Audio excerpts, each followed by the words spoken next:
And we're live. Ladies and gentlemen, welcome to Coffin Cast. This is Brad the Impaler. I have Egal Matrus with me. Thank you guys for joining me, and thank you, Egal, for joining me.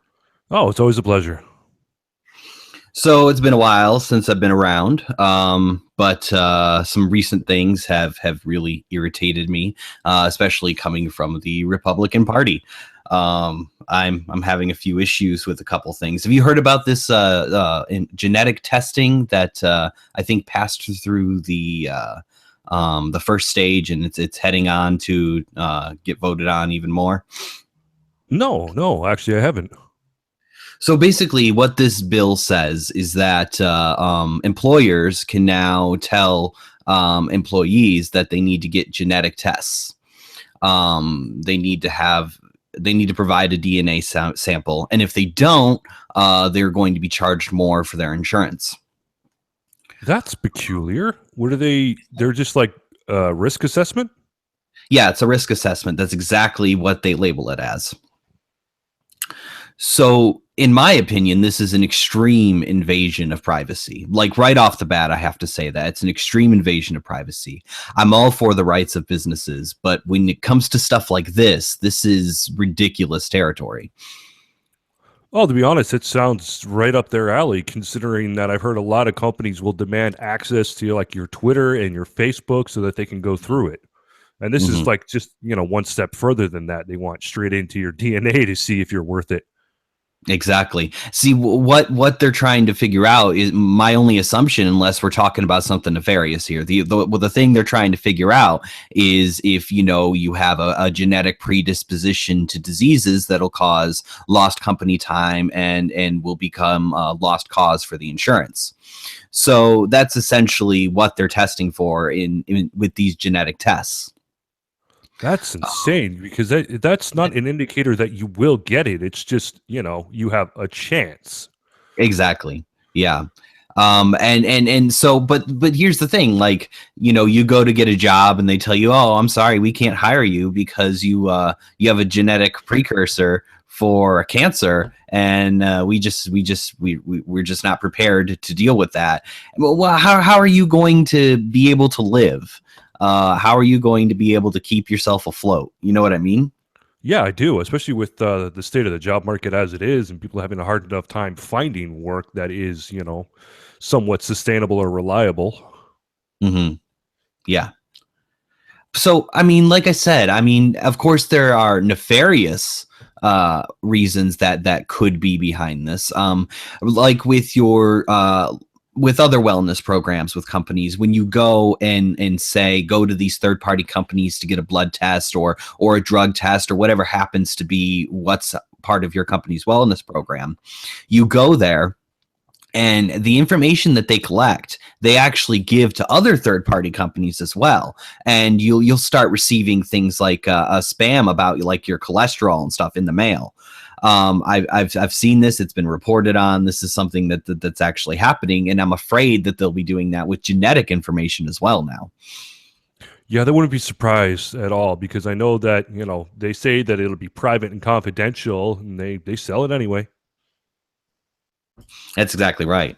So so to me, it's just it's appalling. Now, from what I know, someone's asking how much do these tests cost in the comments here. From what I know, it'll just be like when you have to get a drug test. The companies don't normally charge you for those tests. You go, you get it done. And supposedly, what it's supposed to do for you is if you do this, it gets you a discount on your insurance, essentially. Um, so it's like there's a company here in Austin that I know of that if you work for them and say you're a smoker, you have to pay like an extra $50 a week for your insurance because you smoke. Damn. And if you become a smoker and refuse to pay that, the company fires you. And the company fires you because you have to have insurance. And if you're refusing to pay that fine for being a smoker, then you've lost your job.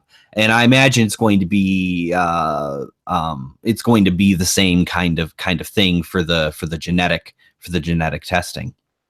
Wow, that's kind of outrageous. Yeah. It is. And that's kind of why I was so furious about this, why I needed to just do a stream, like, and start it with that, because I'm seeing already how the Affordable Care Act itself, which is where this wellness program ideas come from, the Affordable Care Act has made people lose their jobs, just because of choices they make outside of work. So I guess what I don't understand is like you said, just because you have a genetic precursor for something doesn't mean that you're going to get it. And you can also get things that you don't have a genetic precursor for. So it seems like a waste of time. It seems like what they're saying it's for is pointless, which makes me wonder, what is it for? You see what I'm saying? Yeah, it is. That is very, very interesting because besides just general risk assessment that oh well, this person does have the potential for higher risk for cancer or something like that, and that's going to be very expensive. We should just pass on them. But Mhm. like what is it, something like 50% of all man-made and natural things have carcinogens in them, so Mhm. anybody is potentially can get it. Right. Now, someone asked whose idea was it to come up with this. Is something coming out of the Trump administration. This is not a Democrat bill. In fact, Democrats unilaterally, just unanimously oppose it. But when it passed, it got unanimous support from the Republican Party.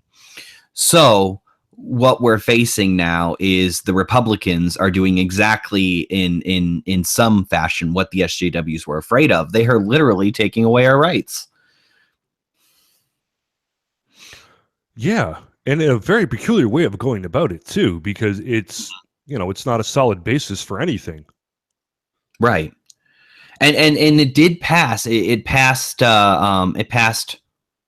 I believe the House, and it's going to the Ways and Means Committee right now, so that they can figure out how to pay for it. And then I believe it goes to the Senate, and then it goes to Trump. And since it comes out of the Trump administration, yes, it already passed in the first wave of voting. Now it's going to Ways and Means so that they can figure out how to pay for it.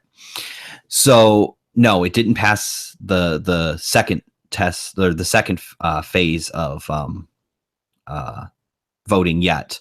I don't know which comes first, the Senate or the House, but it passed one. It's going through the Ways and Means Committee now. Once it gets through there, it'll go through another round of voting.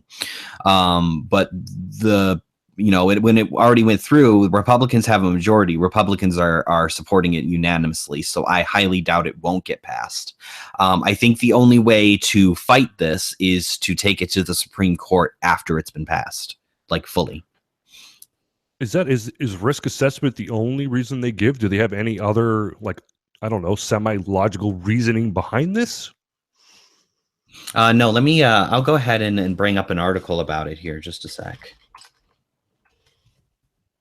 Because yeah, that is very peculiar. I mean, of all the things to pass, like I could kind of understand the mandatory drug testing and things like that for certain organizations, but Right. mandatory genetic testing, that is just, I don't know, that's too far. Yeah. So let's see here. Oh, damn. This site's being mad at me because I'm using a ad blocker. Okay. 5 things to know about the genetic testing bill. I will go ahead and screen share this as well.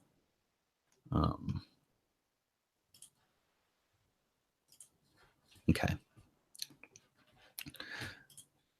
So it says, despite the country's focus on the American Health Care Act, a smaller bill is also stealthily working its way through Congress, one that could overturn years of legislative protections for patients. This bill would potentially force patients to submit to genetic testing as part of worker wellness programs, with the goal of better assessing someone's health risk profile. If a person doesn't agree to the test, employers or health insurance companies could jack up their health insurance costs. If the new bill passes, here's what you need to know. You could pay more or be denied coverage. The 2010 Affordable Care Act gave employers the option to entice workers with financial incentives to engage in voluntary health screening and wellness programs. In exchange for participating in the programs, such as weight loss or smoking cessation classes, regular cholesterol screenings, or providing answers to detailed health questionnaires, employees could see their premiums reduced by 30 to 50%. However, a prior 2008 law, the Genetic Information Non-Discrimination Act, or GINA, which was signed by President George W. Bush, prohibited health insurance and employers from forcing people to submit to genetic testing or to use the test to discriminate. Notably, it prevented employers from using the information to make employment decisions. Insurers could not use genetic tests to deny coverage or charge higher premiums. At the same time, Senator Ted Kennedy also called GINA the first major civil rights bill of the new century. Today's new GOP-sponsored bill, H.R. 1313, led by Representative Virginia Foxx, Republican of North Carolina, would remove a lot of these prior protection. The bill circumvents GINA, making genetic testing part of wellness programs. Should this bill get through Congress, employers could be forced into genetic testing, or employees could be forced into genetic testing or suffer crushing financial penalties. Furthermore, employees would be able to access these results as long as employers would be able to access these results as long as they were linked to a wellness program. Results from a family member could potentially affect those who share a genetic relationship. When it comes to genetic health, it ought to be nobody's business. Art Kaplan, a professor of bioethics at New York University's Langone Medical Center, told NBC News. So it's just risk assessment. I mean, that's all it is. I can kind of understand, the benefit of lowering premiums, but being denied outright just on a chance is that's harsh, especially if you can't be employed if you don't have insurance. Right. And that's the thing. Like, because of the way the Affordable Care Act was written, and as we see with TrumpCare, they're not removing most of that. They're not removing the penalties for not having insurance. They're not removing any of the stuff that I didn't like about Obamacare. They're not removing it. So if you refuse to pay these hefty financial penalties, as they say, if you don't pay those, then you don't get on the insurance or you don't get to keep your job. But if you don't get on the insurance, you don't get to keep your job, because employers have to pay fines based on how many employees they have, full-time employees that don't have insurance. So they'll fire you because you're now an asset. You're now a liability instead of an asset.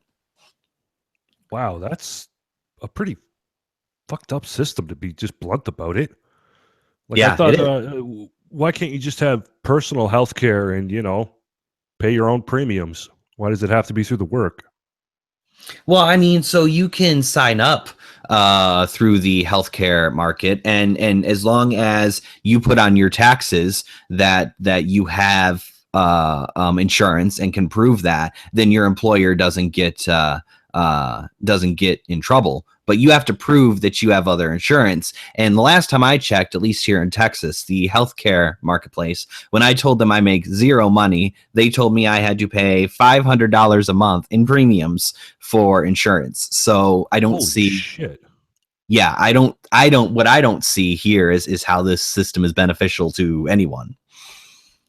No, not at all. I don't see how the other system is beneficial to anyone, considering $500 a month. I mean, shit, for minimum wage people, that's like a quarter of their salary. Yeah. It's crazy. It's ridiculous, and it's been that way since Obamacare came into effect. It does not benefit the poor whatsoever. It does not benefit. It does not benefit those who are, white collar, lower middle class at all. A lot of people are falling through the cracks, and if they change TrumpCare, if they change to the current model of TrumpCare, over 24 million people will lose their health insurance. So, I mean, I'm having I'm having a problem with that. You know what I'm saying? Oh yeah, no kidding. Dick Ball says I pay almost $500 per month. Is that through the government healthcare, or is this through your employer? I'm very interested to know about that. Now here's what we were talking about. Yeah. Here's what we were talking about a little bit earlier. Genetic tests are faulty crystal balls. Genetic tests have a controversial role in medical care. They're faulty crystal balls fraught with results that have limited predictive value, are difficult to interpret, and can lead to damaging decisions by patients and providers. If a test comes up positive, that does not mean a person necessarily has a disease, according to the American Cancer Society. Similarly, a negative test doesn't mean that a patient has no risk of getting a disease. Genetic testing may also be flawed, with different laboratories having different interpretations.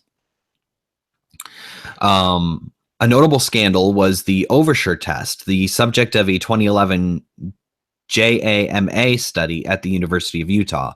Not only did the genetic test not reduce ovarian cancer mortality, but it also led many women to have unnecessary biopsies or surgeries, which included serious complications or death. Furthermore, doctors do not always follow the correct guidelines when explaining a test to patients. In this case, how would a result be communicated to an employee? That's a great question. Yeah, it is.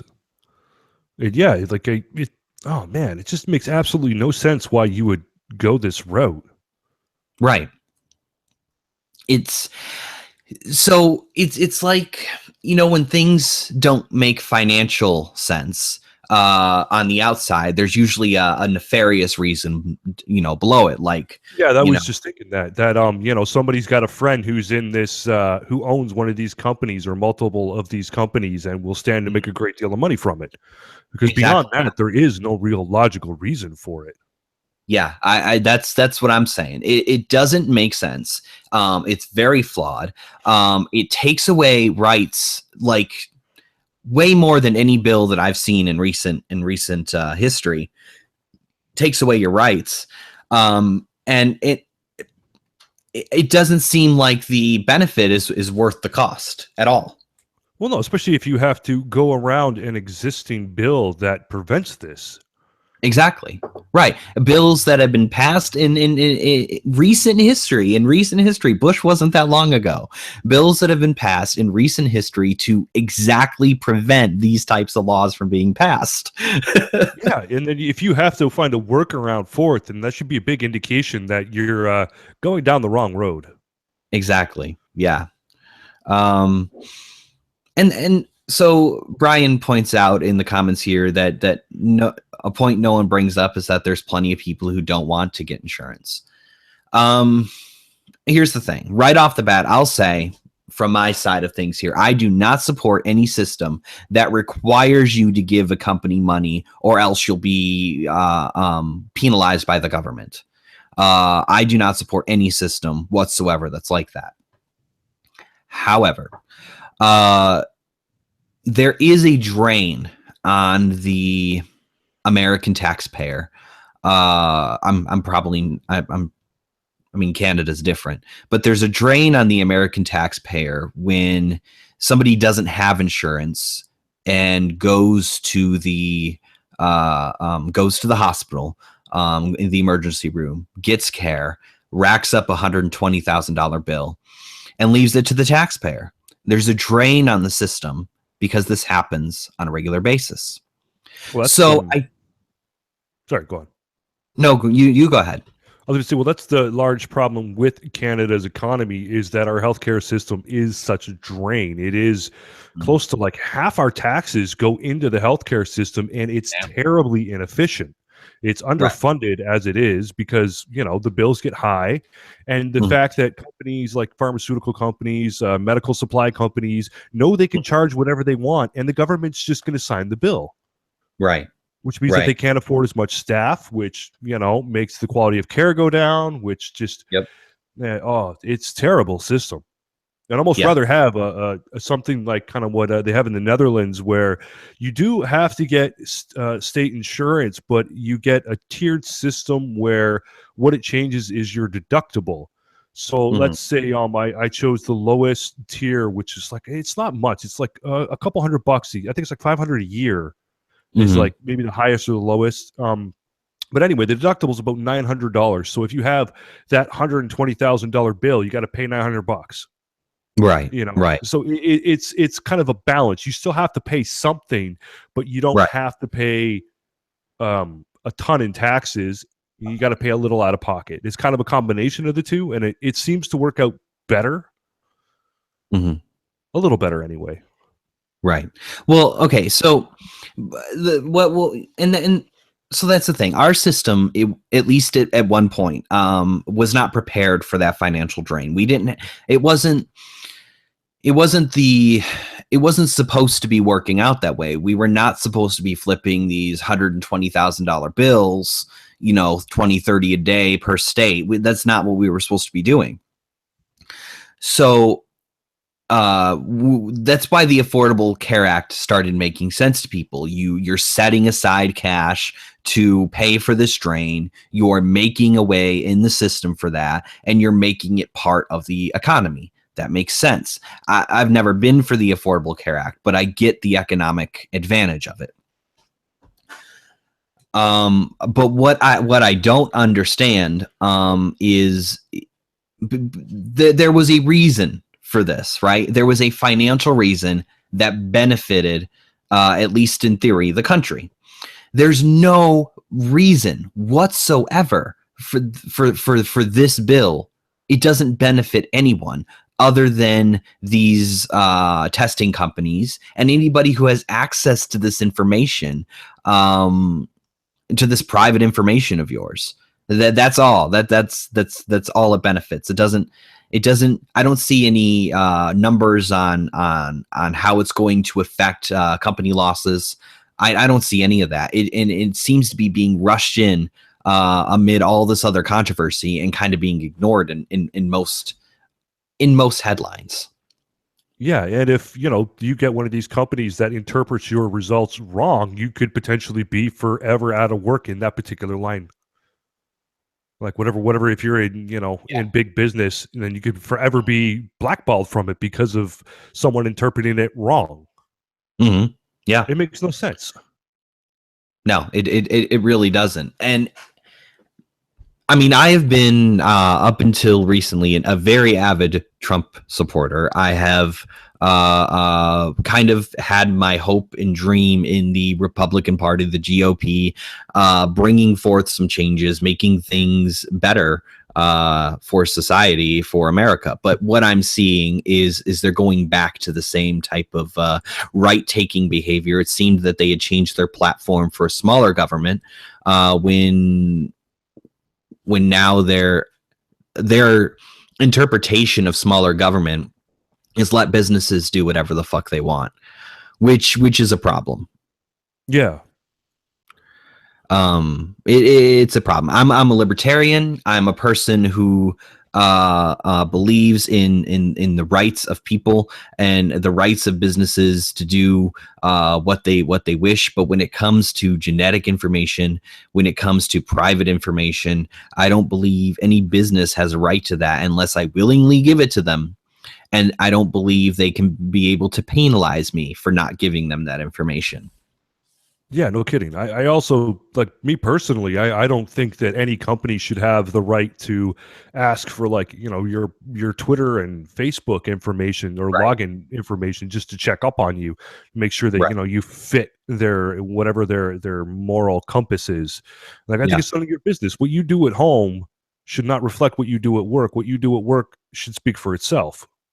Yeah. If somebody asks me, hey, can you give me your Facebook login information or your Twitter login information?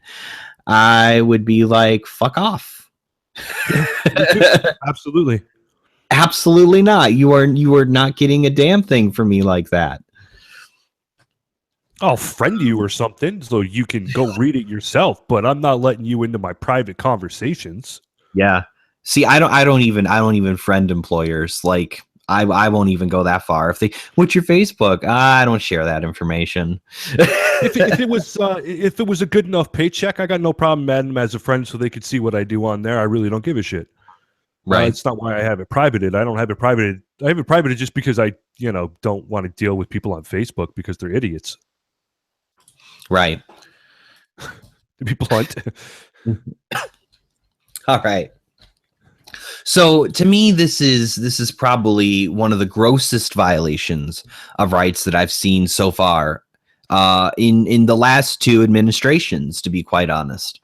And it needs to be addressed. This isn't something that we can just let slip by. This isn't something that we can let. I really hate the language that was used for this. Like instead of calling it a penalty for not submitting to genetic tests, they call it a discount. You get a discount if you become part of these wellness programs. It's not a penalty. It's a discount. Fuck off. Fuck off. We're not stupid. Joys of Sorrow made a kind of an excellent point there. According to the genetics test, costs between $100 to $2,000 depending on what info you need, whereas piss tests are about $30 and strip tests can be as cheap as $9. So exactly. The nefarious point of a friend of a friend has a company or two that's going to benefit greatly from this. Can you do us a solid?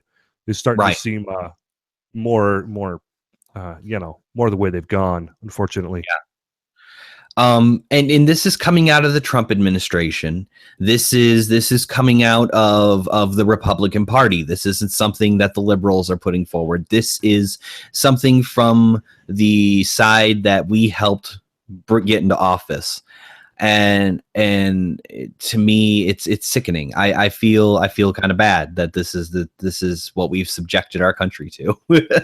Well, to be fair, it's I would say both sides were equally responsible for Trump getting in. Yeah.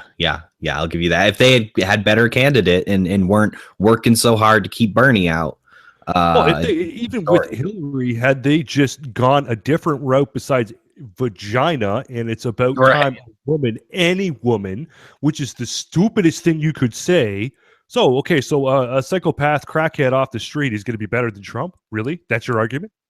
Let's put Sarah Palin in office. That she is, but oh god, let's put Sarah Palin in office. Any woman, right? See, it's not just any woman, and it's hilarious to me that was the standard she was trying to put forward, because she avidly spoke against Sarah Palin. So did most of the country.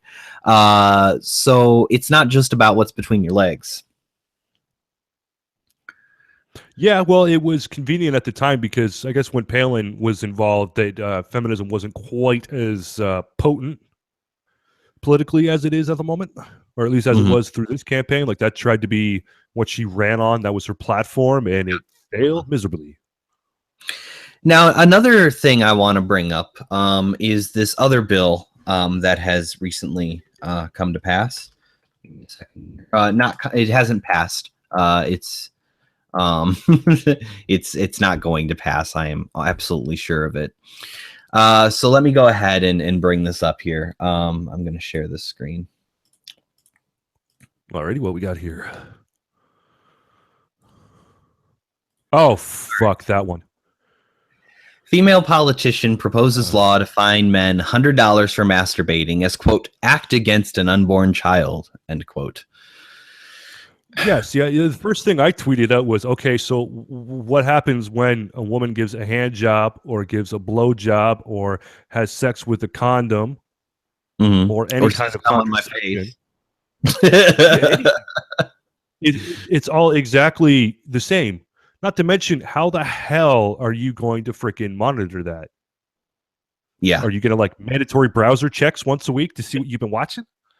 Well, we gotta get the NSA in there to track it. I'm sure we'll get this as a get this in the article. I hope they've done their reporting on this, but this is satire on her part. This Texas lawmaker introduced this bill as satire. So, okay, does she say exactly what it's supposed to be satiring? It's supposed to Obviously, be women's reproductive rights, but right. it sounds kind of redundant It, to it put sperm against, a it's fetus. it's called if you want to put a label on it, I would call it argument to absurdity fallacy. Okay. She's essentially trying to make the argument, see how ridiculous you are wanting to control our bodies, when really we don't ejaculate fetuses. Just saying. Uh, Well, no, it's an entirely different thing. that would be the equivalent of charging women to menstruate. Right. Right. Exactly. So let's take a look here. A Texas politician has filed legislation that would see men fined $100 or 82 euros pounds for masturbating unless they're doing it in a sanctioned session at a hospital or clinic. Jessica Farrar, a Democrat, created the Men's Right to Know Act to highlight how women have been affected by targeted healthcare legislation in her state, particularly relating to abortion. She said its rules, including a mandatory waiting period before a vasectomy procedure or receiving a prescription for Viagra, as well as a medically unnecessary digital rectal exam, mirror real Texas laws and healthcare restrictions faced by Texas women every Texas legislation session. I'm sorry. What? So what she's saying is that the rules in this bill mirror real Texas laws and healthcare restrictions faced by Texas women every day, which is retarded. Well, yeah, you can't really compare the, Viagra and vasectomies to abortions. It's not the same thing. It is not. It is not. The headline stipulation waiting periods for vasectomies. Oh yeah, yeah. Okay. The headline stipulation would categorize ejaculation outside either a vagina or medical facility as an act against an unborn child and failing to preserve the sanctity of life. Ms. Farrar told mysanantonio.com, quote, a lot of people find the bill funny, what's not funny are the obstacles that Texas women face every day that were placed there by legislators, making it very difficult for them to access health care, end quote. Well, yeah, you got to love the broad term of healthcare when they only mean one specific thing about it. It's not healthcare, it's abortions. Exactly. Just call it what it is. Right. Texas House of Representatives is currently controlled by a Republican majority, and the state has some of the most restrictive abortion laws in the country due to its conservative Christian culture. From 2011, women were made to undergo an invasive ultrasound scan at least 24 hours before they had an abortion, requiring at least 2 trips to a clinic. This is one of the measures Ms. Farrar's bill parodies. Okay. What's wrong with... Like, I guess I understand. I don't understand why it would be an invasive ultrasound. Ultrasounds are on the outside. Exactly. They have an internal one for this specifically, and I'm going to assume that it's just to confirm the age and stage of the fetus. Right. And I'm also going to imagine that an ultrasound's never going to be as invasive as someone reaching inside your vagina and ripping a fetus out. Just saying. Well, of course not. Like I've had an ultrasound myself, and it was on the outside. They did not insert anything anywhere, thank God. Right. And so we have that. And then we also have, if I go to the doctor and say, hey, doc, I need a vasectomy, he's going to say, okay, he's going to check me over. He's going to say, okay, it is medically feasible to give you a vasectomy. You don't have any bleeding issues. You don't have this, you don't have that. We'll go ahead and do that. What you need to do is come back on this day for an outpatient surgery. And I'll be like, okay. And I'll come back that day and I'll get my vasectomy. That's 2 trips to the doctor already without any other laws in place, because that's just how the medical system works. Well, yeah, exactly. Well, this is ridiculous. You can't just walk into a doctor's office and say, give me a surgery right now. And the doctor says, okay. Yeah, well, when I looked into it, they want to, one of the first things they really want to talk with you to make sure that you understand the risks and what you're getting involved in and what can go wrong and things like that. And like, because they don't want Right. to do that over the phone. They don't want to just send you a Right. piece of paper in the mail. Exactly. Because this It's is called this is a covering their life asses. decision you're making. Right. Yeah. So anyway, she told the site, quote, when a woman has to have a transvaginal ultrasound, it has nothing to do with her health care. One of the state's objectives is to guilt her into changing her mind. The proposed law would also force the state to create pamphlets, mimicking those given to women seeking an abortion, filled with information about vasectomies, Viagra, and colonoscopies. And it would allow doctors to, quote, invoke their personal, moralistic, or religious beliefs in refusing to perform an elective vasectomy or prescribe Viagra. Yeah. I've had 2 colonoscopies, and they have to put you out for those. Mm-hmm. Yeah. So you're under anesthesia. So that is not at all the same. No. As an ultrasound. Right. It adds masturbatory emissions created in health or medical facilities will be stored for the purposes of conception for a current or future wife. Earlier this year, one GOP state representative called for abortion to become a crime in Texas, arguing it would force women to be more personally responsible about sex. Tony Tinderhold introduced the Abolition of Abortion in Texas Act in an attempt to make it a criminal offense to have an abortion in the state at any point, regardless of whether a woman is conceived following rape or incest. It is currently in the committee stage, and if successful, would mean women who have an abortion could be charged with murder. After one state law that requires doctors who perform abortions to have admitting privileges at a nearby hospital and abortion clinics to have facilities similar to ambulatory surgical centers was struck down by the Supreme Court, a study found its restrictions had already forced women to travel further for the procedure. So their problem is that the state wanted to give them safe spaces to have their procedures, their abortions, and make sure that the doctors who are performing them are taken seriously by the local hospitals, trying to protect women. And that was struck down by the Supreme Court because it was too restrictive. Give me a fucking break. What's kind of ironic about that is they said that, bringing in too many laws are going to force women into back alleys. Right. And that's basically what they want now, is just to be able to get them willy-nilly wherever. Right. Let's just walk in and get an abortion on our way to Walmart. Oh, yeah. I could totally see you at Walmart, for that matter, Right.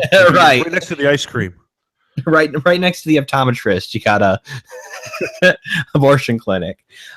In Texas counties where the distance to the nearest clinic increased by 100 miles or more, there was a 50% drop in the number of abortions taking place, the University of Texas Policy Evaluation Project found. The number of clinics offering abortions in the state more than halved between 2013 and June 2016, when the law was struck down from 41 to 17. A spate of proposed laws targeting abortion across the U.S. led Margaret Atwood, author of the classic dystopian novel The Handmaid's Tale, to speak out last month. She said concerns about women's rights under President Donald Trump had contributed to a resurgence in popularity for the book, which describes a repressive and highly stratified American society in which women are forced into domestic servitude and made to bear the children of the ruling class. It followed a series of moves by conservative politicians. First off, I have no idea how that relates to abortions. I couldn't tell you. This dystopian novel, like when people start mentioning like 1984, yes, you can see real parallels in nowadays to the novel of 1984. But referencing this novel, no women are being forced to carry babies that they have nothing to do with.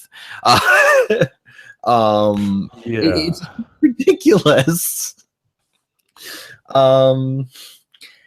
It followed a series of moves by conservative politicians to restrict access to abortions, as well as Vice President Mike Pence's attendance for the anti-abortion March for Life, which Mr. Trump also tweeted his full support. Mr. Pence also told marchers in January, this administration will work with Congress to end taxpayer funding of abortion and abortion providers. Life is winning again in America. Well, see, that I'm okay with. I'm completely okay with. If you want an abortion, you should pay for it yourself. Mm-hmm.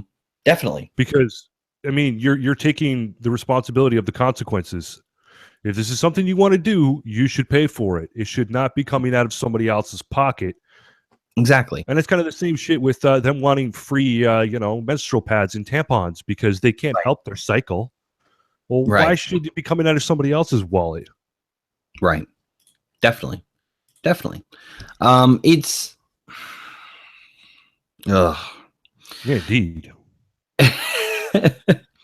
I, to me, things like this. First off, this woman passed this law, or you presented this law as to make a point. Okay, she was trying to make a point, and it's a horribly made point, and it's a horrible point. But the thing is she's wasting taxpayer money. Yeah, Okay, because now they have to discuss it. they have to discuss it. It has to go through. It was written up by actual lawmakers who are paid for their time. Like it's ridiculous. Yes, it is. And to me, she should be ejected immediately from her seat because she's wasting taxpayer money. Yeah, no kidding. There should She be even consequences said, for it. yeah, she even said that she does not expect this to be passed and that she's just making a point with it. Well, if that's the case, then you need to get the fuck out of your elected seat for real. Yeah, why don't you just contact a newspaper and tell them, Right, make a you press know? release or something. Yeah, look at how ridiculous this would be. Something like that. Fine, whatever. You're free to be an idiot, but you are not free to waste my money while doing it. Yeah, no kidding. It to me, this is it just goes to show where we're at in this country right now, how divided we are right now. It's ridiculous. And the pettiness of it too. Like, I'm not saying that, the subject matter isn't touchy and not important, but the way they go about it is Whatever. petty. Right. Exactly. Yeah. And that's exactly what I'm saying. It's petty. It's a waste. It's ridiculous. And I want to move on to another topic, and I want to get your opinion on something before we do. So there's been a lot of talk in recent months about President Trump's relationship with Russia. What do you think about that? Gonna have to say I don't see a problem with it. I think it's better to not be in a Cold War with them or to be in an actual war with them.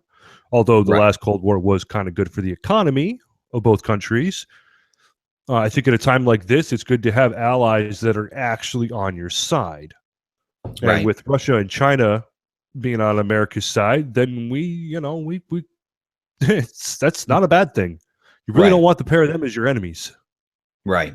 So I watched um I watched a special done by Rachel Maddow. I don't know if you know who she is. Vaguely. He's I'm sorry. Vaguely. Vaguely. She's a liberal MSNBC newscaster. She has her own show. I disagree with damn near everything she says ever. But recently she's Wasn't the been one with really the dark hair and like bowl cut. yeah. Okay. Recently she's been doing some discussion about Trump's relationship with Russia. I hate the woman as much as I can hate someone. But she brought up a lot of things that I then later fact checked and found them to be true that were slightly concerning. So Okay. I want to discuss those, and I want to get your guys' opinion on this.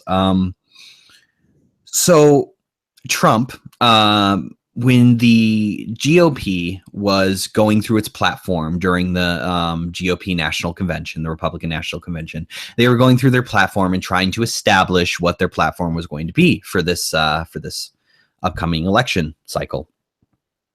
And Donald Trump's team really wanted nothing to do with the process of determining what the GOP platform was going to be. Now, the GOP platform doesn't restrict anybody into anything. It doesn't make you have to run on these issues. Whatever's put in there, it's basically just to kind of assess where the party is. You know what I'm saying? Okay. That's all it is. And so while they were going through it, Trump's team really wanted nothing to do with that. But there was one thing that they were fighting for. The proposed plank, one of the proposed planks in the GOP platform was going to be that they were going to take a hard stand against Russia, particularly in Ukraine. They were going to arm. The GOP platform was going to be that they were going to arm Ukraine to fight against Russia, so that they could get Crimea back. The President Trump's team wanted nothing to do with that. They said you need to soften the language, and they did. The one thing that they fought for, and they fought hard for it, was softening the language when it came to Russia. The day before that happened, Trump's campaign manager met with a Russian dignitary, someone from Russia representing Russia, met with them in private. It had no official capacity, but it was a private meeting. And then the next day, this is what changed. Trump, the day after the GOP platform changed, said he had nothing to do with it. He had no idea what they were even talking about. Recently, it's come out that Trump is the one who gave the direct order to change that language in the GOP platform. So the dishonesty is what concerns me most at this point in the story, right? The dishonesty of Trump, that he lied that the GOP platform changed and that he changed it. I'm not so upset with the change because, like some of the comments are already pointing out, pissing off Russia is a stupid move. We don't want to be enemies with Russia, especially when there's other people in the world that are way worse than them right now. Yeah. Don't even think we have to mention who. Yeah. So it's obvious that that's a better move for America, is that we soften the language when it comes to Russia. But what concerns me is the dishonesty, the fact that he was willing to lie about it. And that's did he soften his language?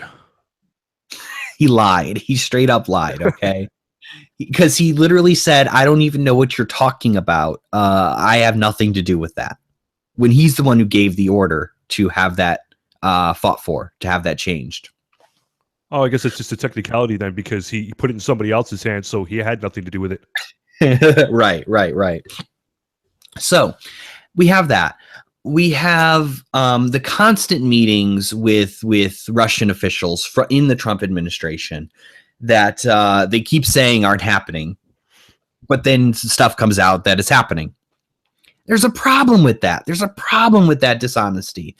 Again, I fully support being friends with Russia. I do, but not in this sneaky way. Because if you're doing it in a sneaky way, it makes everybody concerned, including me.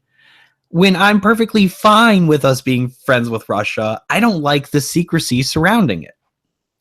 Well, see, one of the things about that is you have to have some level of secrecy when you're dealing with, countries that are at war, because if everything you do is public, well, then your enemies are going to know everything that you're doing.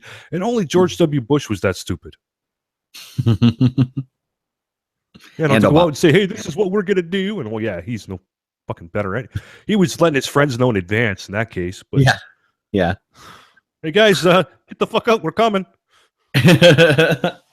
Yeah, we're gonna bomb Mosul in a week, in 4 hours. Yeah. It's gonna be at 246 Lane. So don't be there. Allahu Akbar. I mean, God bless America. Yeah. Anyway. Yeah. but so what gets me, okay, is all the secrecy surrounding this, because we're Americans, and I don't see, there must be some, either, I'm sorry, I'm getting all caught up in my thoughts. Either there's a nefarious reason for their secrecy, or there's a national security reason for their secrecy, which means there's a problem that we have to face later. That us being friends with Russia is going to have some effect on. Well, if we plan to, or rather, the U.S. plans to assist Russia against Syria or any of the surrounding countries, then yeah, some secrecy would be required, because otherwise, you're you're going to get immediate opposition, especially from local populace. Like you don't want your locals being in, like, it's the funny thing is it wouldn't even necessarily be the religious ones. It's going to be, like in the case of the U.S., it's going to be all the SJWs losing their shit. Yeah. And Antifa and shit like that going nuts. And I could see being secret just to keep those idiots from trashing the place. Yeah, I mean, I could definitely see that, and I could see a lot of, but to me, it's like, I need you to just be out and out honest, to the American people in some ways. Now, I mean, he has said before, it would be great if we got along with Russia. It'd be great if we weren't at odds. And Putin has said before that it'd be great if he got along with Trump, and that he hasn't been able to get along with any American politician. But I can see where the concern is coming from a lot of these leftist individuals. I can see, especially so relatively recently out of the Cold War, how these kinds of things are happening. Now, here's where things become a little bit more sinister, in my opinion. So there was a dossier that came out that was produced by BuzzFeed. That was, the dossier was released by and published by BuzzFeed, but it was an MI5 agent, Christopher Steele, who wrote it. This is the same dossier that the Russian whore rumors came out of, where Trump preferred golden showers from Russian whores. Now, the BuzzFeed? Yeah, really? Listen. All right. Listen to what I'm saying. Christopher Steele's a real person. He really worked for MI5, and he is actually scared for his life after releasing this dossier. Now, this dossier has been revealed by the Trump administration to be complete bullshit. He says that it's uncorroborated, has no basis in fact, and essentially even CNN apologized for repeating things found in the dossier because it has no sources to back it up, really. It's just an MI5 agent who wrote a dossier, and there was no real evidence to back anything up until recently. A lot of the things that the dossier had said are now coming into light. They had already happened, but they're now coming into light. The way the dossier said it happened, where the dossier said it occurred, things like different meetings with Russian officials that the Trump administration had met with, different things like that. Now, a lot of the stuff is still uncorroborated. A lot of the stuff still has no basis in fact so far, but a lot of stuff has been coming out recently that kind of corroborate that report and actually lend credence to it. Now, is this actual accurate stuff, or is this just like fellow news media is stroking each other to make it seem like something's actually going on? Because that's been happening a lot. Yeah, and that definitely has been happening a lot. But the thing is we can see just by the meetings that the that the Trump administration, Freudian slip there, that the Trump administration had have now come out and said occurred. So these are things that the Trump administration themselves are corroborating that came out of this dossier. So the problem that we have here is that this dossier makes a lot of crazy claims that, again, have no proof behind them. But now that things are starting to come together from this dossier, it's starting to make me concerned about the claims that the dossier makes, like this, that Russia did hack the DNC, that Russia did release this information, and they did it so that Donald Trump would soften the language, and soften America's stance on Russia.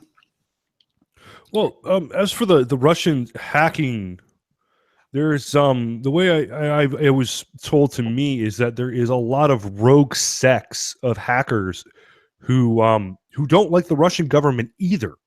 And it was their interest to basically make the Russian government look bad by doing that. So it wasn't actually like a conspiracy between the two governments so much as it was as pissed off citizens of Russia trying to destabilize their own government. Right. And that's definitely possible. I know that the people of Russia have to find unique and different ways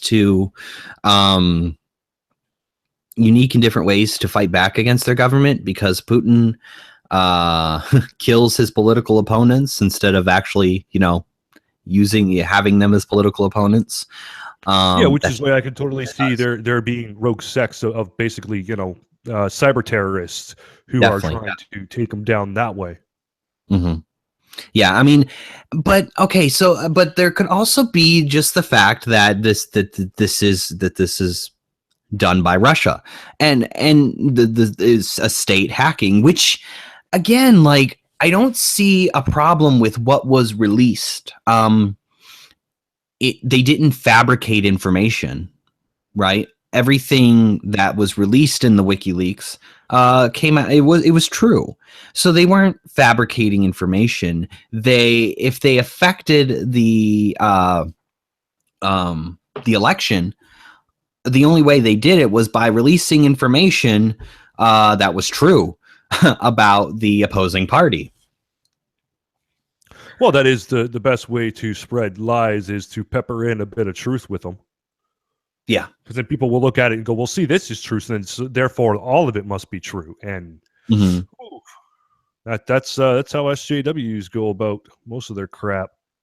They'll put in one little kernel of truth and an entire pile of shit, and try to expect you to believe that the entire pile of shit is, tasty. Right. And that's why I'm trying to make sure that I keep pointing out that this dossier is still wildly uncorroborated and completely ridiculous. But there are some things that are coming out, and like, let me give you an example. Before the Podesta emails dropped, Roger Stone, who is a top unofficial top Trump advisor, said on Twitter, "Don't worry, John Podesta will have his own pile of fish to swim in," or something like that. And it turns out just a little bit after that, WikiLeaks released the Podesta emails.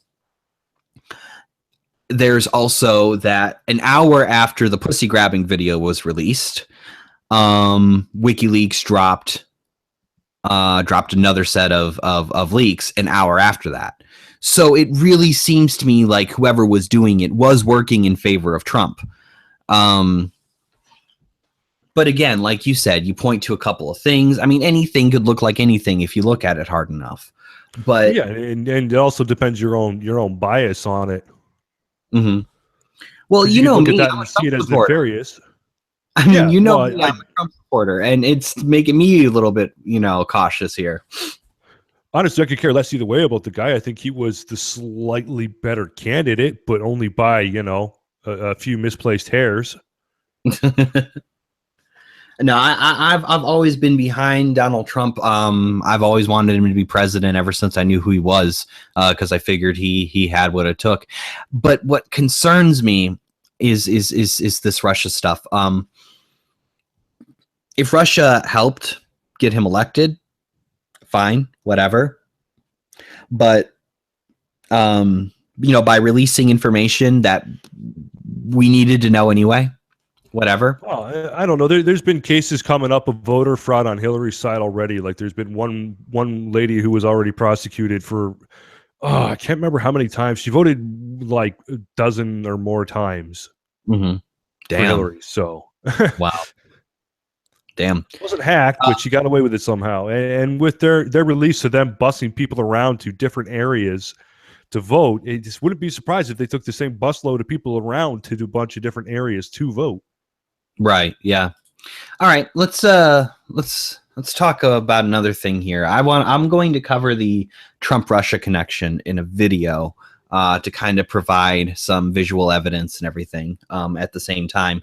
So I want to move on to talk about another thing that has been in the news recently that has irritated the fuck out of me, and that's Vault 7. I've heard of this, but I haven't actually looked into it yet. I've been kind of in my transition period and kind of falling behind. Mm-hmm. Okay, so I'll explain a little bit of what Vault 7 is for those who don't understand. WikiLeaks dropped another huge file. I think last Tuesday it was. Dropped a massive file on the internet, releasing pretty much every CIA hacking tool to the public, as well as different ways the CIA, different methods the CIA uses to spy on us.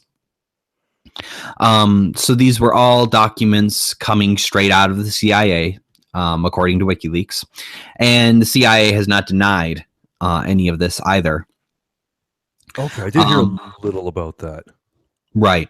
So a couple of the things that are coming out of this Vault 7 is number one, they're using exploits in Samsung TVs, as well as a few other electronic devices. They're using exploits that they have access to. Do you know what a 0-day exploit is? No, but I imagine it's utilizing the microphones on them. Well, in a way. So, what a 0-day exploit is, for those who don't know, a 0-day exploit is exploits that have been found in a system but aren't known to anyone. Okay, so they're called 0 days because it's usually when you discover it, it's the 0 days of it actually being exploitable because nobody else knows about it, and so the CIA paid hackers and programmers to find 0 days in these programs. Things like Telegram, which is a chat app. The Samsung TVs, the ones that have the voice capabilities, along with a few other voice capable devices, and they're able to turn on the microphone and record what people are saying in their homes. Now, the CIA says that it doesn't use any of these techniques to spy on American citizens, that they only use these techniques to spy on foreigners, anybody who's not an American citizen. Which is not really that comforting either. Yeah. So they say, yeah, we're doing this, but we're doing it for your protection, and they're cool with it. So this is some of the stuff that's come out of the Vault 7. A lot. I haven't gone through the documents, the majority of the documents myself. I've gone through the ones that the press has been reporting on. But according to WikiLeaks, there are more stories in the releases than what they've covered so far. So, and they said even bigger stories than what they've covered. So there's still going to be some stuff in there that's going to be coming up as soon as these reporters get through it. Damn. It's alarming, it's appalling, and it's scary. Well, to be quite honest, it was pretty much predicted. It's like that. As soon as those TVs came out, I heard people saying, "Oh, well, people are going to be using those to spy on you." You know that, right? Yeah. Oh yeah. Oh yeah. And this is. I mean, this is always, every time WikiLeaks releases something, it's what the American public has already suspected anyway. But to have confirmation of that just makes things all that more real. Yeah. Let me see here. So we'll look at this article here. I knew a lot of it, like especially like your cell phone and stuff like that, was going to be exploited for marketing purposes. Like they're going to listen to your conversations and then give you targeted ads based on that, and that would be through your television and your smartphone and potentially your laptop as well. Right. And I Yeah. wouldn't be surprised if those things have been implemented, and those are some of the features that they are, that they're exploiting. Yeah. Well, let's take a look. Vault 7 confirms your right to be paranoid. On March 7, the transparency/disclosure activists at WikiLeaks began releasing a series of documents titled Vault 7. According to the New York Times, Vault 7 consists of thousands of pages describing sophisticated software tools and techniques used by the U.S. Central Intelligence Agency to break into smartphones, computers, and even internet-connected televisions. If the documents are authentic, and WikiLeaks has a sterling reputation when it comes to document authenticity, every paranoid thriller you've ever watched or read was too timid in describing a hypothetical surveillance state.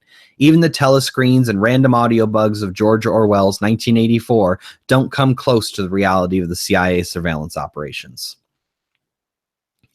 In theory, the CIA doesn't spy on Americans in America. In fact, digital traffic pays no heed to national borders, and the tools and tactics described have almost certainly been made available to or independently developed by other U.S. surveillance agencies, not to mention foreign governments and non-government actors. Bottom line, you should accept the possibility that for the last several years, anything you've... What the fuck? No, stupid pop-ups. Don't want to liberate your mind? You fool. Bottom line, you should accept the possibility that for the last several years, anything you've done on or in the presence of a device that can connect to the internet was observed, monitored, and archived as accessible data. Paranoid? Yes, but the paranoia is justified. Even if they, the CIA, NSA, FBI, some random group of credit card thieves or voyeurs or whatever, aren't out to get you in particular, they consider your personal privacy a technical obstacle to overcome, not a value to respect. If you've got nothing to hide, you've got nothing to fear. Everyone has something to hide. Somewhere, sometime, you've said or done something you regret or wouldn't want the world to know. And you probably said or did it within a few feet of your smartphone, your laptop, or your internet-connected television. Maybe nobody was listening or watching, or maybe someone was. The only plausible conclusion from the Vault 7 disclosures is that you should assume the latter. Vault 7 confirms that as a state entity, the CIA answers to philosopher Anthony D. Jassay's description of the state as such. Just as a firm acts to maximize profits, the state and its arms act to maximize their own discretionary power. Even if it doesn't do some particular thing, it requires the option and the ability to do that thing. It seeks omnipotence. The abuses of our privacy implied by the WikiLeaks dump aren't an aberration. They're the norm. They're what the government does. So it doesn't release a lot of the information in this article here. There's not a lot of information about what... No, you'd actually have to go through the WikiLeaks themselves. Yeah, what was found. But from what I have found, they have been getting these 0 days and keeping hold of them. Usually when an intelligence agency or a security agency discovers a 0 day, they contact the company that's responsible for coding that software. And they say, listen, this is what we found. Before we release it to the public, we just want you to know that it's there. And then we're going to release it to the public so that they know that your site is exploitable.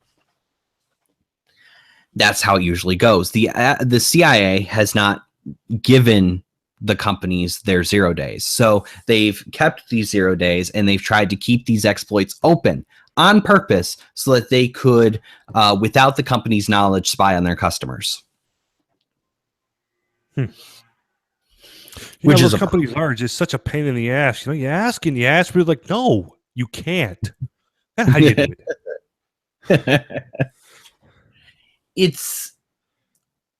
It's ridiculous. What not surprising though. Not surprising. I mean, they've always been using whatever techniques they can. Yeah. Especially the NSA. They have way too much authority. Yeah.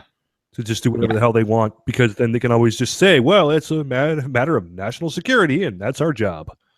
Right. Um, the things that have been found,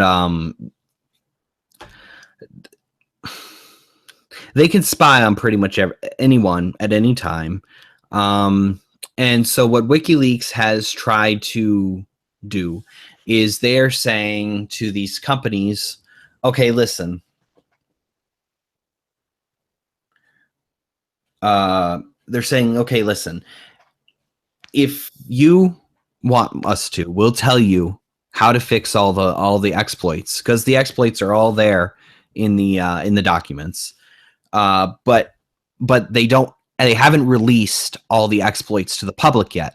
They're trying to get the companies to work with them to secure their software before releasing what the actual exploits are to the American public, the public at large. Yeah. So we're going to see how that works out, because American companies working with an enemy of the state might present a problem, and we'll see how the Trump administration handles that. Yeah, no kidding. And I guess your chat feels neglected. Yeah, that's what I was reading. I bring up Vault 7 because of the chat. I bring up all these different things because of the chat, and they still feel ignored. So I don't know what I'm supposed to do. I don't know. Hand jobs for everybody. Rivi Risbeek said, I know, it's terrifying. A world where Alex Jones appears more and more sane with every leak. They're turning the frogs gay. I don't know. Well, we already knew the French kind of were anyway. So, what do you think about this? Like, I'm sure you're being spied on too over there in Canada. I'm not in Canada right now, but yes, I totally know what you mean. Oh, you're not? I'm in the Netherlands. Oh, the Netherlands. Ooh, that sounds fun. Oh, yeah, there was rioting here on Saturday, like a couple minutes away from me. Nice. Wow. Oh, yeah. Yeah, it was. I don't know if you've heard about the whole Turkey and Netherlands fiasco. No, actually, I haven't. I've been trying to keep up on American politics. Oh, well, I guess basically, from what I understand, Turkey refused to let a Dutch diplomat in or something. I'm not sure if that was the beginning of it, but anyway, what happened was the Netherlands refused to let diplomats from Turkey come in here to get because Turkey citizens can vote. They have dual citizenship. They can vote in Turkey and they can vote in the Netherlands. So they were coming over here to persuade them how to vote in both elections. And Netherlands was like, no, we don't want you coming here to do that. And they denied them. And I heard the reason they did that is because they had their diplomat refuse first. So it was like, okay, well, if you're going to be like that, we're going to be like this. And the first one that was coming, they refused his aircraft to land. So then they had a second diplomat drive in from Germany, I think it was, or France. One from one place, one from the other. Anyway, that one came in, and they said that if she got out of her car, they were going to arrest her on the spot. And lots of rioting ensued. There was the Turkish people were not happy about that whatsoever. And the big opposition that the Netherlands has to Turkey is essentially they are changing their democracy or their facade democracy system into a dictatorship, a hard dictatorship, and they object to that. So, yeah. Wow. Lots of writing. Yeah. That's kind of crazy. What do you think about it? I think that having one of your supposedly longtime allies suddenly go from a kind of a democracy to a dictatorship, especially in the case of one who is so extremely religious zealots, if you will, is a bad thing. And they got threatened. I can't remember his name, but he threatened the Netherlands by basically saying that, well, the Dutch army only has 48,000 troops, but there's 400,000 Turkey citizens living there. So yeah, things are. I don't know. It's really hard to say what way it's going to go. I think the Dutch election is tomorrow, and I'm not Mhm. sure when the Turkish one is, but I imagine it's coming up. Hmm.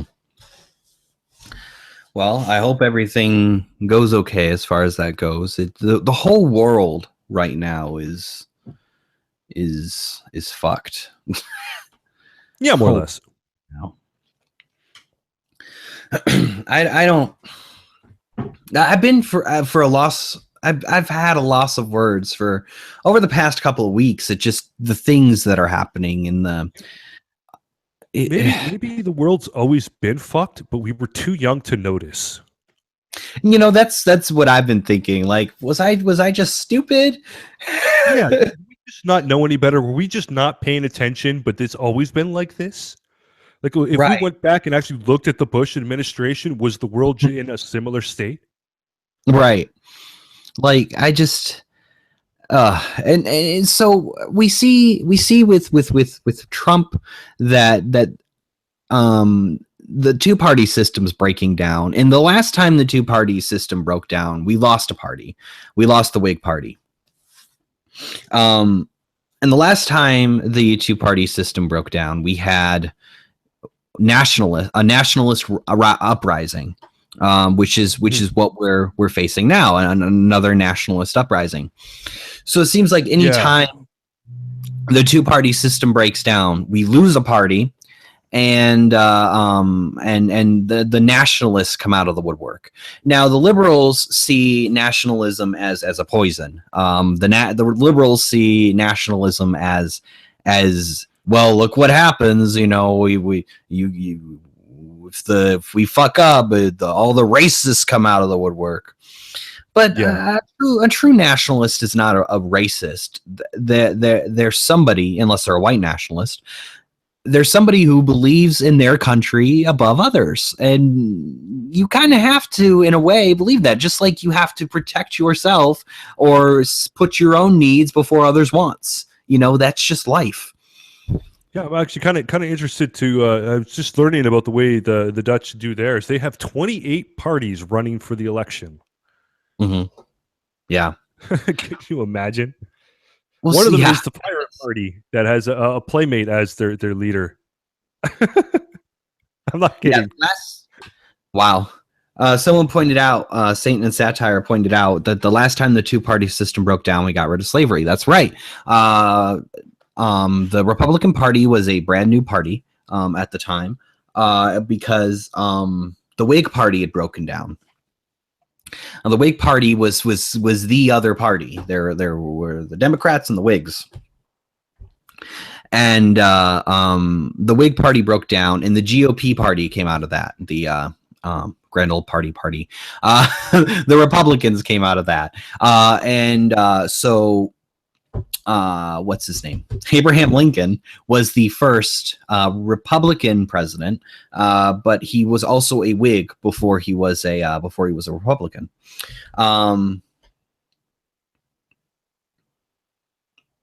So basically, what I'm saying is, like Satan and Satire was right. It did cause the end of slavery. So it's pretty interesting. Oh, maybe the next one will cause the end of feminism and SJWs. Fuck. I don't know which party's going under. Maybe they're both going under, but I definitely see a failure of the two party system now. Honestly, if I were to take a wild stab in the dark, I would say the Democrats are the ones on the way down this time. Yeah. The way they are running themselves into the freaking ground, the way they are sabotaging each other, the way they are at each other's throats and stabbing each other in the back, they are killing each other. Yeah. And it's just it's not how you're supposed to run a party. You're supposed to try to work together. Mm-hmm. And the Republicans are, for all their shenanigans, are working together. Well, and see, that's the thing. Even you're not only supposed to work together within your party, but you're supposed to reach across the aisle and work with the other party. That's why we have two parties. Well, partly. So The other reason is because it slows down the process, because you can't just pass whatever you want as soon as you want it. You have to actually have a discussion with two sides. right. which is good to have Yeah, the process slowed down. A lot of people don't seem to realize that. They think that, it should just be passed right away. But well, you need time to actually think about it and flesh out the bill and make sure that it's all that it should be. yeah. Out with the wigs, in with the toupee party. Comments. I'm sorry. No. I think the Republican Party died the moment Donald Trump became president. I think they're just keeping the name out of formality because their entire platform has changed. They stick with some of the same values, but a lot of the platform is entirely different now. But are they not? Are they not at least still more unified than the other side? Oh yeah, they definitely are. That's my point. But they weren't during the election, and they weren't when it came to Trump. They tore themselves apart when it came to Trump.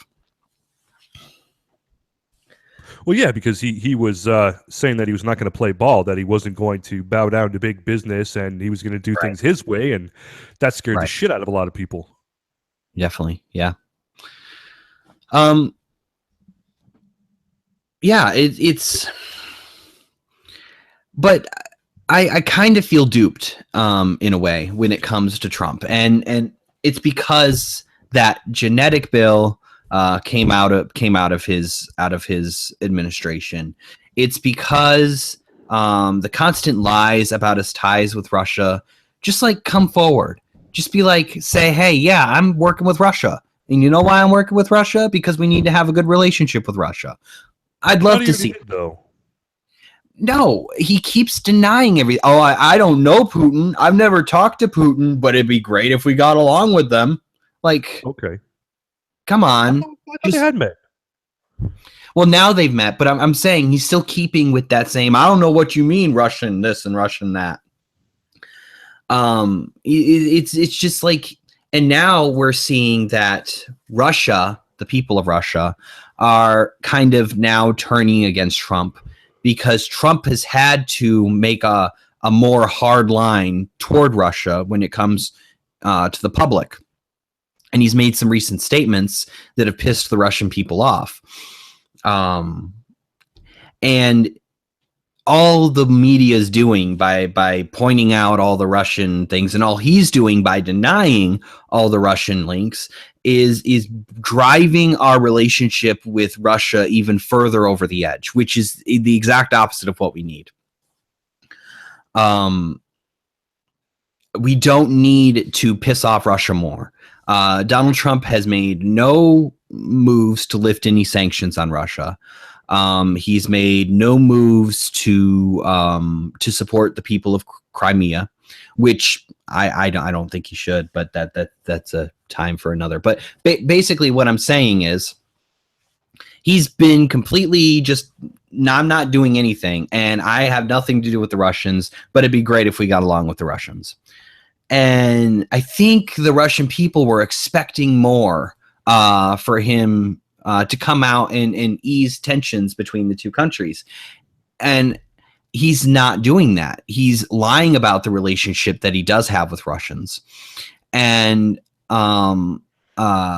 it's just driving them further apart instead of bringing them together. Mm-hmm.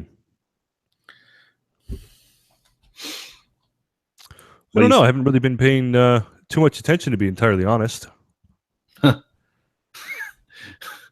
Oh, I've been paying so much attention. Well, yeah, that's fair. I mean, it's your country. I would expect you to. Yeah, it's kind of nuts. But sadly, a lot of people don't, and that's kind of why I felt like I needed to do this live stream, because it feels like a lot of the facts that matter, that are really pertinent to this time period, are being lost in just a bunch of hoopla in the media. Like it's it's not none of it's being actually addressed. It's just, oh, Trump's this and Trump's that, and Sean Spicer's this and Sean Spicer's that. And how about we talk about what's fucking happening instead of saying, "Oh, Trump's associated with Russia, so that must be horrible." Why don't we go, "Why is Trump associated with Russia?" Why don't we get some honesty here? You know what I mean? Well, they don't really look for honest discourse. They are more interested in pushing their own narrative and whatever fits their narrative. That is why. Oh, okay. Get this. All right. Even the dictatorship or well wannabe dictator of Turkey, which is absolutely a very vicious fascist government, regardless of what they claim to be, is Mhm. calling both Germany and the Netherlands fascist Nazis. I shit thee not. Hmm. That is how bad that rhetoric is getting these days. That actual fascists are calling other people fascist Nazis. And it Mhm. was the first time that Merkel has actually been offended by one of them, by like a Muslim, and actually been upset because, no, how dare you use that term? We are nothing like them. You Well, know? if you think about it, let's go back to the beginning of the Cold War and the communist purge that we went through in the United States here. We were being very fascist. When we had the Committee for Non-American Activities, and we were a fascist country at the time. We were a democracy, but we were fascist because you couldn't be in film anymore if you were outed as a communist. You couldn't do this, you couldn't do that. People were put in prison just for having beliefs that could be communist. Yeah, no, we're more leaning towards the other side. Had Hillary got in, we probably would have went full blown to the other side. Yeah, yeah. So we're seeing that. And it is kind of, and I really wish someone pointed out Cold War 2.0, together we can make Vault Tech a reality. While that is fucking hilarious, uh, it is also sad. It's really sad, because that's where we're at. I mean, we're going to get to the point where we have another Cold War, and I can only blame our media for that. Our media and Hillary Clinton. That's because. Well, I mean, I would rather see a Cold War than an actual war. Mhm.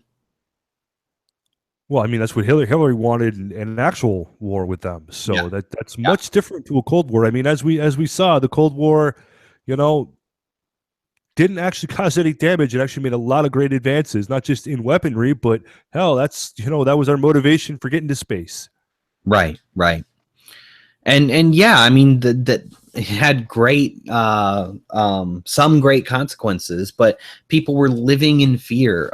People were terrified.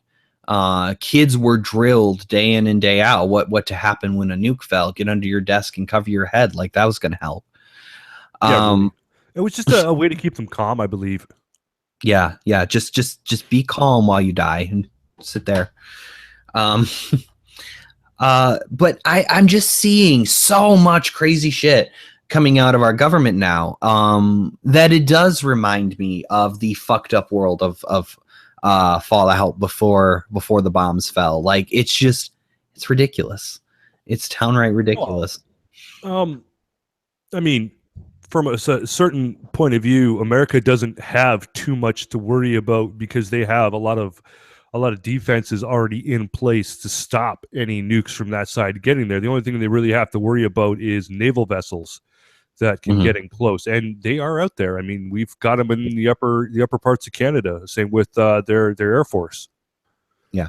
Well, When last year I was there, they had the Canadian military had fighter jets up there, just like ours up there, just flying around, just specifically to give the Russians something to look at, to let them know that we know they're there.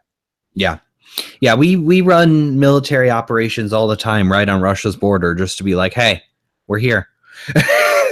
Yeah, and I believe they have like anti-missile defenses set up in certain places that piss the Russians off. Yeah, yeah, we have a lot of anti-ICBM artillery and equipment set up on the border of Russia, which has really irritated Russia, and made Putin call Obama an instigator. He believed Obama was trying to instigate a war with Russia. Yeah, It yeah, makes that's what I them feel recall. unsafe because they know that they can't just ICBM us. They have to work a little harder for that. Yeah. I mean, they could not hit us with an ICBM at this point because of all the protections we put in against ICBMs, but they could very well drop a nuke from an airplane on us. Mm, uh, they honestly, I think they would almost have an easier time smuggling one in on like a small boat or through land or through customs somehow than they would trying to get any kind of aircraft or naval vessel that can actually launch one. I don't Yeah. know. Like I Well, don't know. I Maybe mean, maybe. look what happened. Look what happened on 9/11. We had three commercial airliners off course, and we didn't scramble jets until the first tower was hit. So I highly doubt that we're watching the sky that closely. As long as they avoid military bases, they could probably get away with dropping something on California or New York.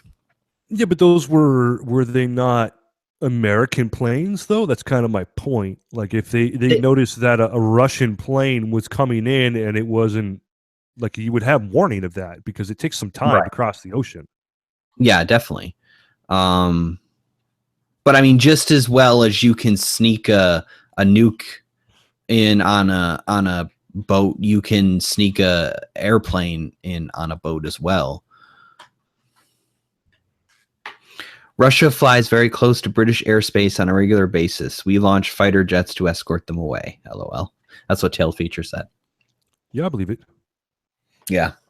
Well, yeah. I mean, these countries have to have a dick measuring contest every once in a while. Um, No, I think I honestly I think their submarines are much more of a threat than air because those are a lot harder to see coming. yeah, I get that. They're a lot easier to sneak into range and just, all of a sudden you got something coming up off the west coast near Washington and there goes a couple ICBMs and there's nothing you can do.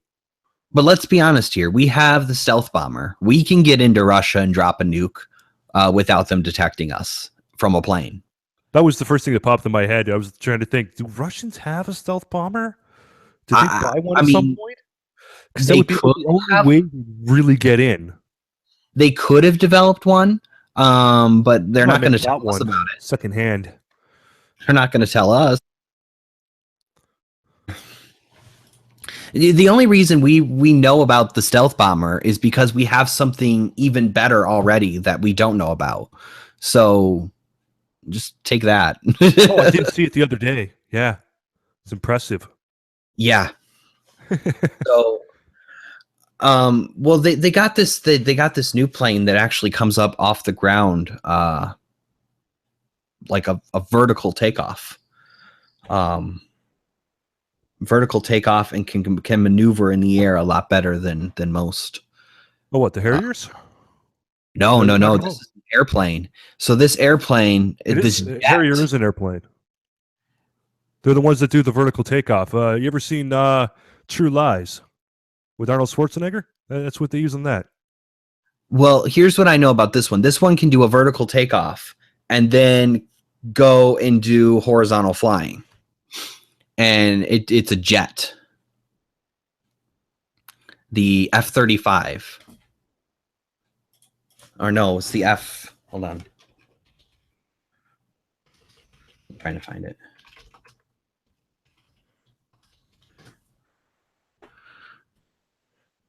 Uh, hold on. All right. So the Harrier, I know the Harrier. I've seen a Harrier up close.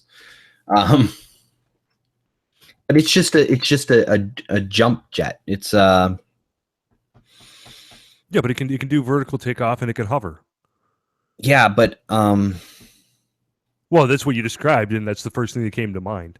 yeah. This one's different though. It can only do short operations and it can't fly very high. The So, other like an one, oversized drone. I don't know if drones can do vertical takeoffs, but this is the F-35,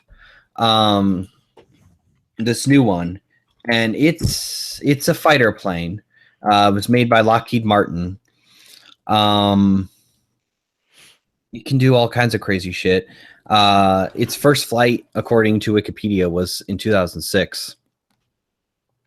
And China's apparently so afraid of it that it's making its own stealth fighter and trying to rush it into the sky.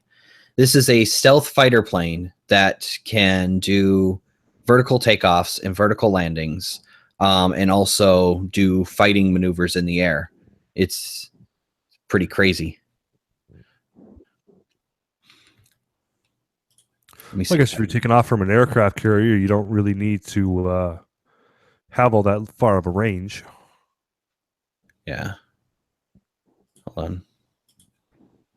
Well, this one does have quite a bit of a range. This new one. Okay, because you would just said that they had very limited flight time. Oh no, I'm talking about the Harrier jump jet. That one. Oh, okay. Here's the F-35. It's pretty, isn't it? Yeah, it is. Where's the how does it do a vertical takeoff? Everything comes out from the bottom from there. Oh shit. Yeah. It's pretty damn awesome. Well, yeah, because usually they have like some kind of a throughway from the top to the bottom to let it, or something that rotates or tilts, but that's neat.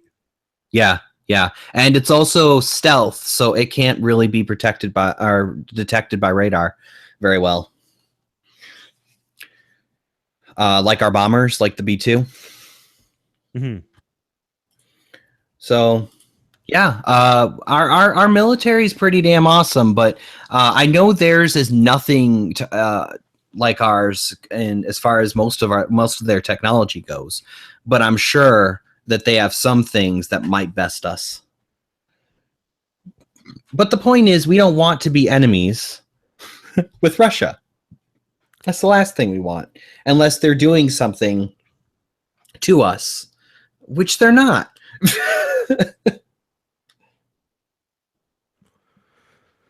Yeah, no, I like the right now anyway. I mean, Russia and China are like the two major threats that you don't really want to mess with. And I know people seem to mock China and say that their military isn't anywhere near as advanced or sophisticated But they as have the numbers. U.S. But they have the numbers. Yeah, like their land forces are ridiculous compared to other ones, and that is where the real difference is going to be made. And their fighting methodology is very guerrilla. They don't care for their own lives when it comes to defending China.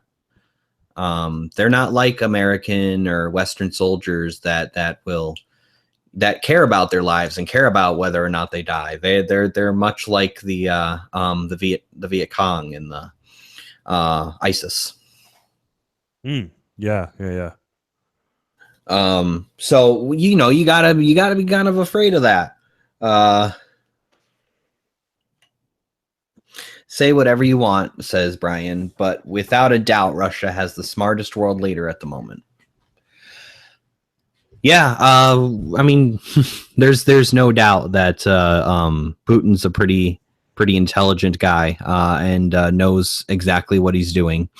But he violates human rights, and there's a problem with that. There are term limits on the presidency in Russia. I don't know if you know this. There are. He has been the Russian president or prime minister for 14 years now. And the way he's avoided hitting the term limit is he switches between being prime minister and president. Oh, seriously? Yeah. So that's how he does it. He goes back and forth from prime minister to president to avoid being hitting his term limit. And he changes back and forth with the only other guy he ever lets have power. So when he's president, the other guy's prime minister, and when he's prime minister, the other guy's president. That is so weird that they have the two. Yeah. It's like, shouldn't it just be one or the other? I think it was designed that way so that Putin could do what he does. I still call it democracy. Yeah, I got you. Yeah. Yeah, still called democracy. And his political opponents end up being killed in front of the Kremlin most of the time. Let's see here.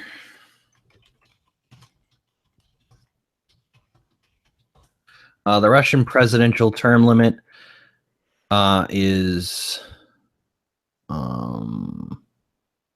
6 years. And so the Russian constitution allows 2 terms consecutive and no limits set on total number of terms if they're not consecutive. So he just has to go every 6 years, switch from one to the other. And that's what he does. Oh. That's Yeah. huh. I think they should have just limited it to 2 and then he would have been done. Yeah. Russian constitution allows 2 terms consecutive and no set limits on total number of terms if they're not consecutive. So as long as he doesn't have 2 terms consecutively, he can keep going back and forth. They moved the term from 4 to 6 years back in 2012. Moved it from 4 to 6 years. So now he can stay longer before he switches back and forth. Wow. Yeah, that is an interesting way to go about it. I'll give him that. Yeah, well, like we said, he's smart, but he's also one of the guys that really kind of violates a lot of human rights. So I have a hard time saying nice things about him, but he knows what he's doing. Oh, yeah, he definitely tells it like it is, and he is an excellent ally if you're concerned about a particular religion getting out of hand, because he's one of the few who is openly against it and actually has the balls to stand up and say it. Yeah. He's the kind of guy. He'll sit down with Russian or with American reporters and he'll say, listen, have you looked at your country? You come over here, you're asking me all these questions about why have I done this? Why have I done that? Do you ask these questions of your own president? I'm like, damn. Because he's right. America is not that innocent. We've done some pretty fucked up things ourselves. Well, fuck yeah. Every pretty much every country has at some point or another, whether they want to admit it or not. I'm sure Canada has been involved in many excursions that we shouldn't have been, just because we are expected to be.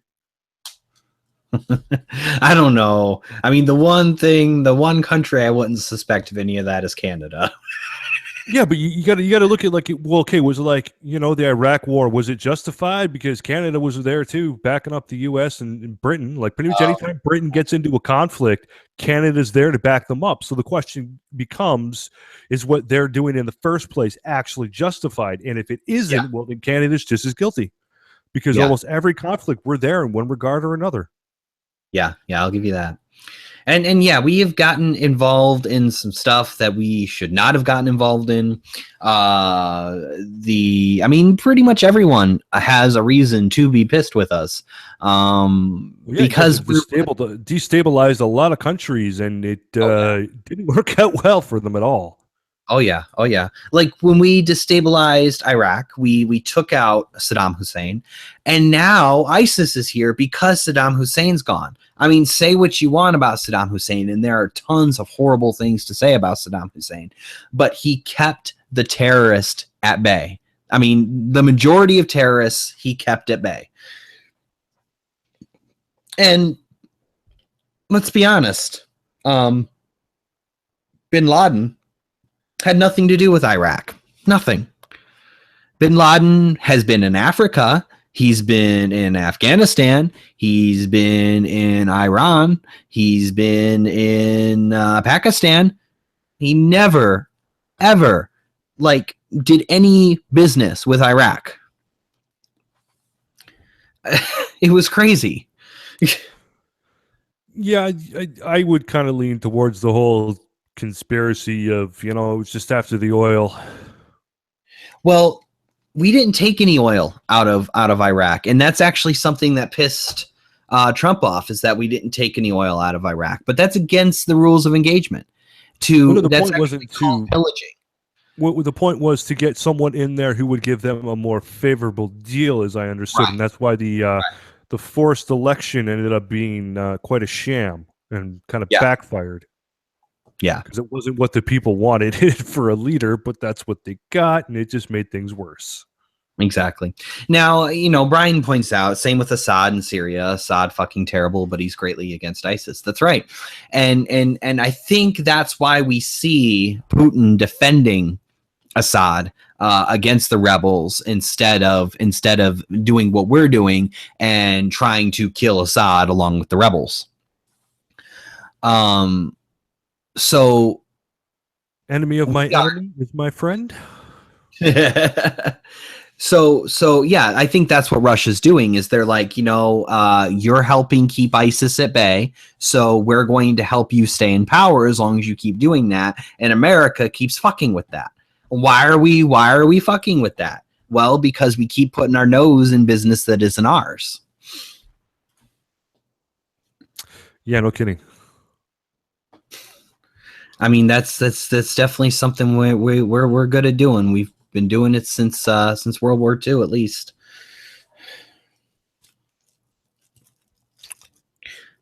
Yeah, I guess. Yeah.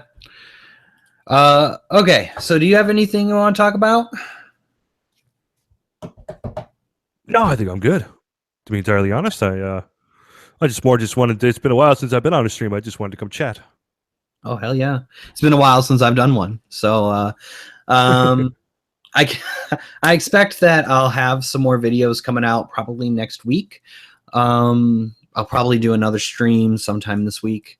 I've had a lot of personal things going on as of late, so that's why you guys haven't been seeing me. What is Joys of Sorrow talking about the military budget? I don't understand. I don't know. I've been kind of half paying attention to chat. I Tried guess to I pay don't attention to two things at once. I guess I don't know anything new about the military budget. Let me see. It seems that Brian and Joyce of Sorrow both have things they'd like to discuss, and they want to come in. So I don't know about you. I could use a short break to grab a drink and whatnot. But if you want to invite more people in, that's fine by me. It's almost Okay. coming up on the 2-hour mark, so it's up to you. Yeah, I wasn't going to because we were coming up on the 2-hour mark, but I guess if we go for another 15, 20 minutes, we can go ahead and do that. Let me see. I don't know how to get them the link, though. I know Brian's not on Twitter. I don't know about Joys of Sorrow. Guys, tell me how I get you the links. Joyce is on Twitter, although his account he's on like his 6th or 7th account now. Banned from Twitter? Oh, yes. Oh, yes. Yeah. I got suspended from Twitter. They were not happy with me. Well, you keep telling people how they're wrong, and they don't like your logic, man. It's not right. No, they were not happy with me because I was I called Les Dog Harambe. You broke out the racist talk. Well, no, because here it was specifically not racist because I said Leslie Jones looks like Harambe, but that's not racist because so does Ron Perlman. Oh yeah, I remember when you did that. Yeah.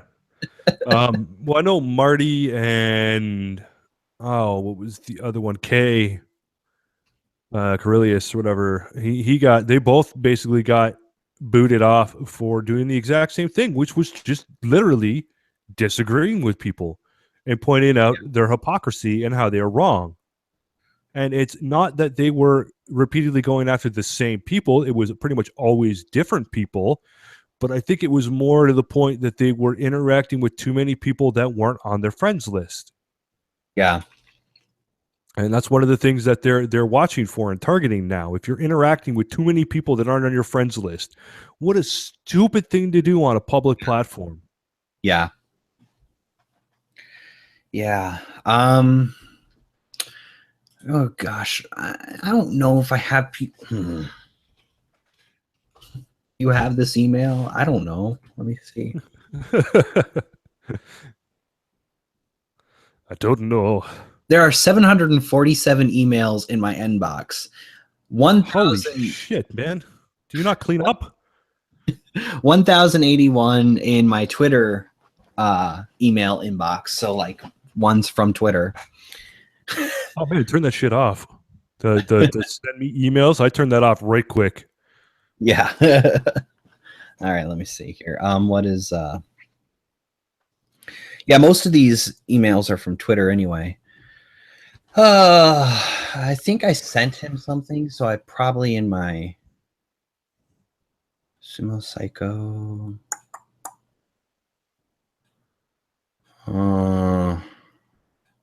Undoomed. I'm trying to find this here. I'll see if I can get one to Joy's. I have Data Wasteland's email, but I don't have yours. I am the king. Not even in my sent, so I haven't sent you anything. Let me see. And Joy of Sorrows, I sent you a link already to this. Oh, did you? Okay, then I can stop looking for him. Yeah, I sent you Joy of Sorrows. I don't need to come on. I only got a few minutes to spend. Well, why'd you make a big deal of it? I swear to God. Crazy ass. Oh well. We're almost coming up on the 2 hour mark anyway. Well, I Joy of Sorrows, I think is hopping on here. It's just not I Am the King 48. Okay. Hillary, I still love this. Scribelight retweeted Hillary Clinton's tweet from the 26th of October last year. Happy birthday to this future president. It's a picture of her Oh yeah, they as a that keeps child. popping up every so often. So what do you think Boy, are the odds of her daughter ever actually getting into politics and being successful just based on the name? fuck off with that. Well, surely you've seen some of it, right? Yeah, yeah, There's already talk of it. yeah. I You hate guys hear it. me? Yes, we can. Yep. Sweet. Sorry, this is the first time I've ever actually streamed, so I'm a newbie at this. You guys have to bear with me here. And I got a stream coming up with that girl on Thursday, too, so Oh, nice. yeah. Well, welcome. Thanks for joining us. No, thank you guys for having me. You know, Egal, Brad. I know Egal, I've been following you for a while. At least every time I can try to follow you, I'm not fucking getting kicked out left and right. Yeah, I noticed. But but yeah, I was talking about the military budget. It was increased this year by $53 billion. Holy Okay. shit. Yeah. I mean, we knew that Trump was going to increase the military budget because he had said multiple times that our military is dwindling and needs more money. So it's not too much of a surprise to me. I mean, well, frankly, every military should have some higher form of budget, at least out of all the government offices, because it's the fucking military. Right. But the issue I don't have so much an issue with the increase of the military budget. It's just the way that the military has been spending their money over the last 30, 40 Yeah. fucking years. Yeah. Overspending on a lot of things. Not even overspending, just wasteful programs. Like one thing I was mentioning earlier in the chat, the U.S. Army just adopted a new pistol from Sig Sauer called the P320. Then Okay. before they adopted this pistol, they went through 4 different programs from back, I think, as early as 2000 all the way to now. And before this latest program, which this handgun law won the contract, they had wasted already over $1 trillion just trying to find a new handgun in the last 15 to 17 years. Damn. Wow. Yeah, that is pretty wasteful. That's There's no extremely doubt about wasteful, but and I can see how, because you would have to, you'd have to get everybody a new pistol every time you get it, or you Mhm. choose one. Yeah. And then Well, the I ammo. mean, I guess we need to make sure that our military is getting the finest equipment, that we can get it, but at the same time, we need to be a little bit more conservative as far as things like that go. I don't think companies should be allowed, because here's the thing that we see: companies are overcharging the government for things, and I don't think that should be allowed. No, I agree with you on in most of these cases. I mean, I can understand if it's something that's currently in development or something that is research. Well, you can't help it. That's just the cost of R&D. It's always, R&D is always going to be more expensive. Right. But this isn't the only program that this has happened to it. We Mm-hmm. far back as where the M14 with the M16. And they were already started having issues with it back and forth in regards to replacing a lot of the old Army brass, it seems, and it seems like it's been a pattern for even over 100 years, is that going into new technology, they don't Mm-hmm. like they don't like anything that they don't feel has been tested throughout the rigors of time. Right. It's been true for the M1903 Springfield rifle. Again, it was true for the. They were even having this issue in World War II with the Browning BAR, the light machine gun. Um, they didn't like the idea of a soldier having fully automatic capability, even though he was limited to 20 rounds. That's what a machine gunner was for, waste of ammunition. Um, but there has always been this type of upper breast mentality that's developed, and it doesn't seem to go away. Where they need to they need to keep what. It's hard for me to fucking explain. It's kind of the Russian mentality. If it ain't broke, don't fix it. Mm-hmm. Right. But you got to change with the times. Now with the new pistol that they just got, I'm looking at a website called firearmblog.com. That's where I begin my information here. They are going to save some money. This pistol's about $207 a piece. Nice. And the pistol incorporates it's a lot of new technology. I used to have the predecessor to this handgun called a P250. It's a modular handgun system. So the Mm-hmm. frame works for 3 different calibers. It'll work for 9, 40, and 357 Smith & Wesson. You can use, all you got to do is switch the magazine, and you switch the top of the handgun, the whole slide, the barrel. That's Yeah.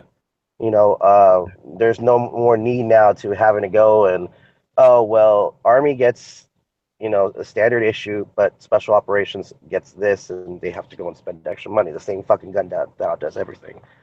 Right. Yeah. Yeah, that's that actually does sound more reasonable. Now, here's the thing. You're right. We need to be on top of and stay on top of our technology in the military. If we don't, we can be bested, and it's not too difficult to fall behind in technology. I mean, we see day after day these new things being released that are 100 times better than the previous thing. And that's just the way technology is moving. So yeah, we definitely need to make sure that we're staying on top of our technology, but at the same time, we have to be careful, because if we get into that endless chase and we're not conservative with the money we're spending on it, then our military budget can become 60% of our tax spending. Yeah, but now the question becomes, what's the solution here? Do we bring in an outside civilian source to monitor military spending? Because obviously the inside brass seems to be the major issue. But even then, I can start seeing problems with that. I don't know what you guys would think would be a proper way to go about it. I think kind of like what Trump was saying, we need to hire deal makers and not political hacks. A general doesn't need to sit down with a salesperson and discuss costs. A salesperson needs to sit down with a salesperson and discuss costs. That's the biggest change we need to have. Agreed. But even then, there's some issues to point out on that. Going back to the Vietnam War, when we were transitioning from the M14 to the M16, group of guys, the McNamara brothers, as I think what they referred to them as, they were the main ones responsible for pushing the production of the M16 and the replacement of the rifle into the U.S. Armed Services. In their rush to be salesmen, they had taken some technical details that are vital and important. I mean, I don't know what you guys know about guns, but obviously cleaning your gun is important. Right. And when they first released the rifles to the masses in the military, they released it as a rifle having a self-cleaning system, which it didn't. And it caused a lot of failures. And actually, that's how the rifle got a lot of bad rep at the beginning of its coming into the war, is because people rifles were jamming up, and the type of gas system that it uses is, it was just a fucking disaster. And they didn't issue cleaning kits, I think, until like 8 months to a year after it was first issued. And they even had to make a comic book to teach some guys how to properly clean their rifles. Guys in the field were trying to figure out shit independently. Guys were getting condoms and putting them at the end of their barrels. Little things here and there. But I mean, that is one thing we got to remember about salesmen. I'm a salesman too. And one thing that I realized as a salesman is, the best way to sell, all salesmen are good bullshitters, but the best way to tell a good bit of truth in it. And I just don't think that a salesperson alone is going to concentrate on what they actually need. So I mean, I understand, a general doesn't have to be there to discuss price, but that general, or at least somebody in high brass, does have to be there to make sure that what you're buying is what they need. Definitely. Yeah, I'll give you that. That definitely needs to be. Makes sense. Yeah. So what are you thinking about the stuff that we discussed discussed in the stream today? Like, is there anything in your mind you wanna bring out or say? Yeah, you guys were talking about the genetics thing. I don't know that much about it myself, but I did point out, I don't think it's going to pass, and even if it were to pass, I don't think many companies would adopt into it. And I'm using the example of the drug tests that right now, the standard test right now for drug testing is piss and a strip. The strip is something you just put in your mouth. Now, I mean, I'm smoking weed right now as we're talking, and I've been smoking weed since I was 11 years old. I can cheat these fucking tests easily, guys. A piss test as long as I have a day's notice, I can go buy a special detox drink to cheat it. The strip test, I just got to eat waffles with a lot of honey. And as long as I coat the inside of my mouth, that's just enough for it not to pick up on anything. And I took a strip test one time when I was on, meth, and I did it 2 hours prior, and it didn't fucking detect it. But the reason companies go with these tests is because they're the cheapest. It's about $30 on average for an average company to go and drug test each individual employee. The strips are about $9 if you order a bulk pack, because that's it. You just order a bulk pack. It has a color code, and depending on the color code, will tell you what drug the person's on. Right. And if these things are costing $100, and we don't know what the cheapest, spectrum of what they're looking for in the genetics are, if they're going to cost a lot of money, it's just they're not going to go for it, because there are more expensive drug tests that are more accurate. Hair test is the most accurate of all the drug tests. You could go back as 5 to 7 years, but most companies won't go for it. Even companies that have federal contracts. My father runs a construction company. There's sometimes jobs that we can get that are in military bases, and even then, you're not obligated to go to that extent to drug test somebody either. So I can't imagine them going to that far into the extent of having everyone else do it. And I'm pretty sure you said they haven't determined the cost, right? Right.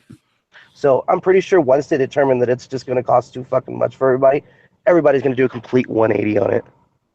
Right.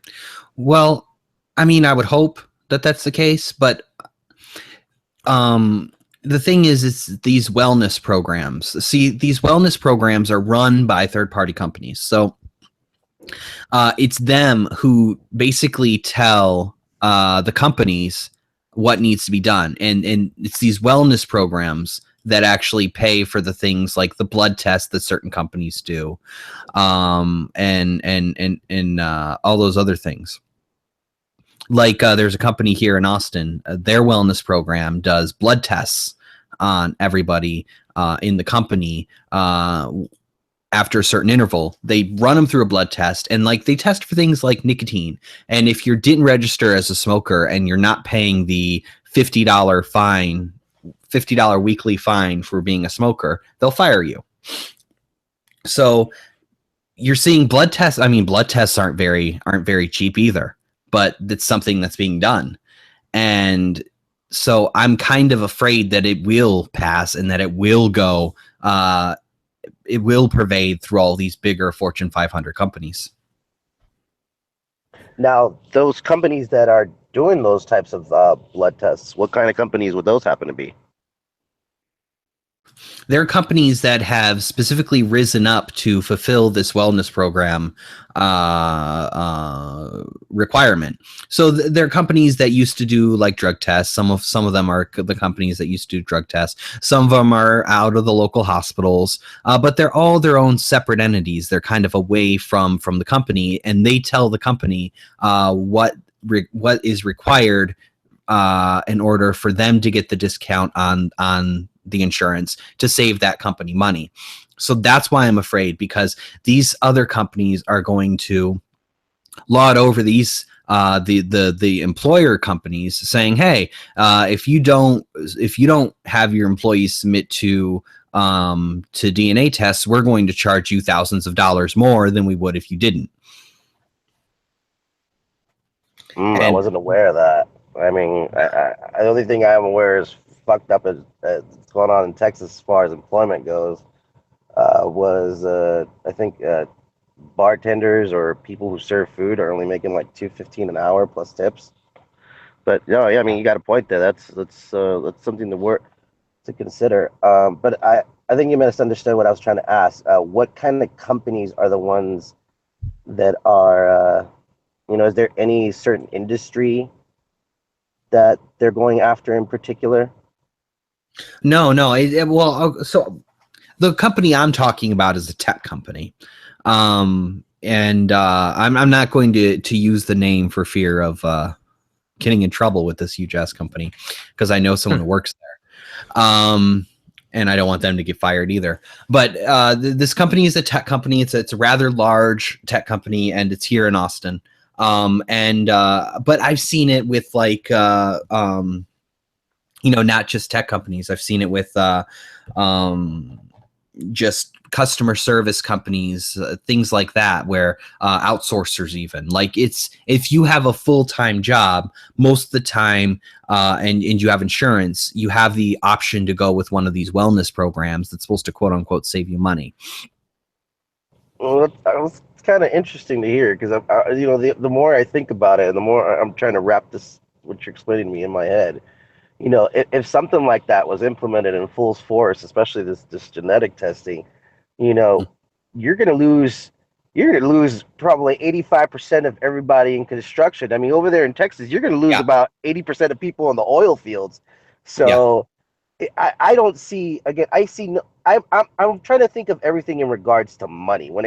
Everything gets serious and everybody reacts when money is involved. So if the cost is going to be more to you than it is to keep them as they are now, I don't see any incentive for corporations or anything to push for something that's going to cost them more in the end.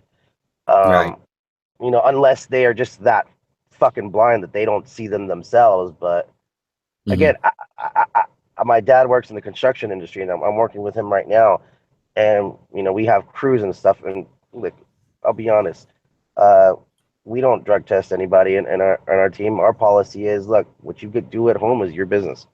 Right. Don't come to work drunk. Don't come to work high. You have a Don't and do kick your your job right. ass. You have a job. You Yeah. know, you come to work with that shit. I sent you home, and you'll be lucky if I call you. Right. Um, but I mean, again, it just goes to the money. I just think I see more of a loss than I see a win in Mhm. overall in employment for these companies and making their life easier. Yeah. Well, I can definitely say that. I mean, I can agree with you there. But you know, the companies didn't want the Affordable Care Act either. It was more money for them to pay out when it came to the Affordable Care Act. Yet that passed. Well, yeah, That's I don't true. think this has any bearing on what the companies in themselves think because it's up to the government. They're the one who passes the bill. The companies have no say. The people have no say. You know, you can protest it all you want, but if they pass it, they're going to pass it. Right. It's kind of the same thing. It's no different in like Canada with like Bill C-16. As much as the general population does not want it or does not want Motion M103, it's passed. You know, like there's nothing Right. we can do about it, no matter how much we protest or object. I Right. mean, they still got the option to close shop and leave. You know, Right. um, When they also have the option of going to the Supreme Court. We that do too. have the Supreme Court, and they are there for things like this.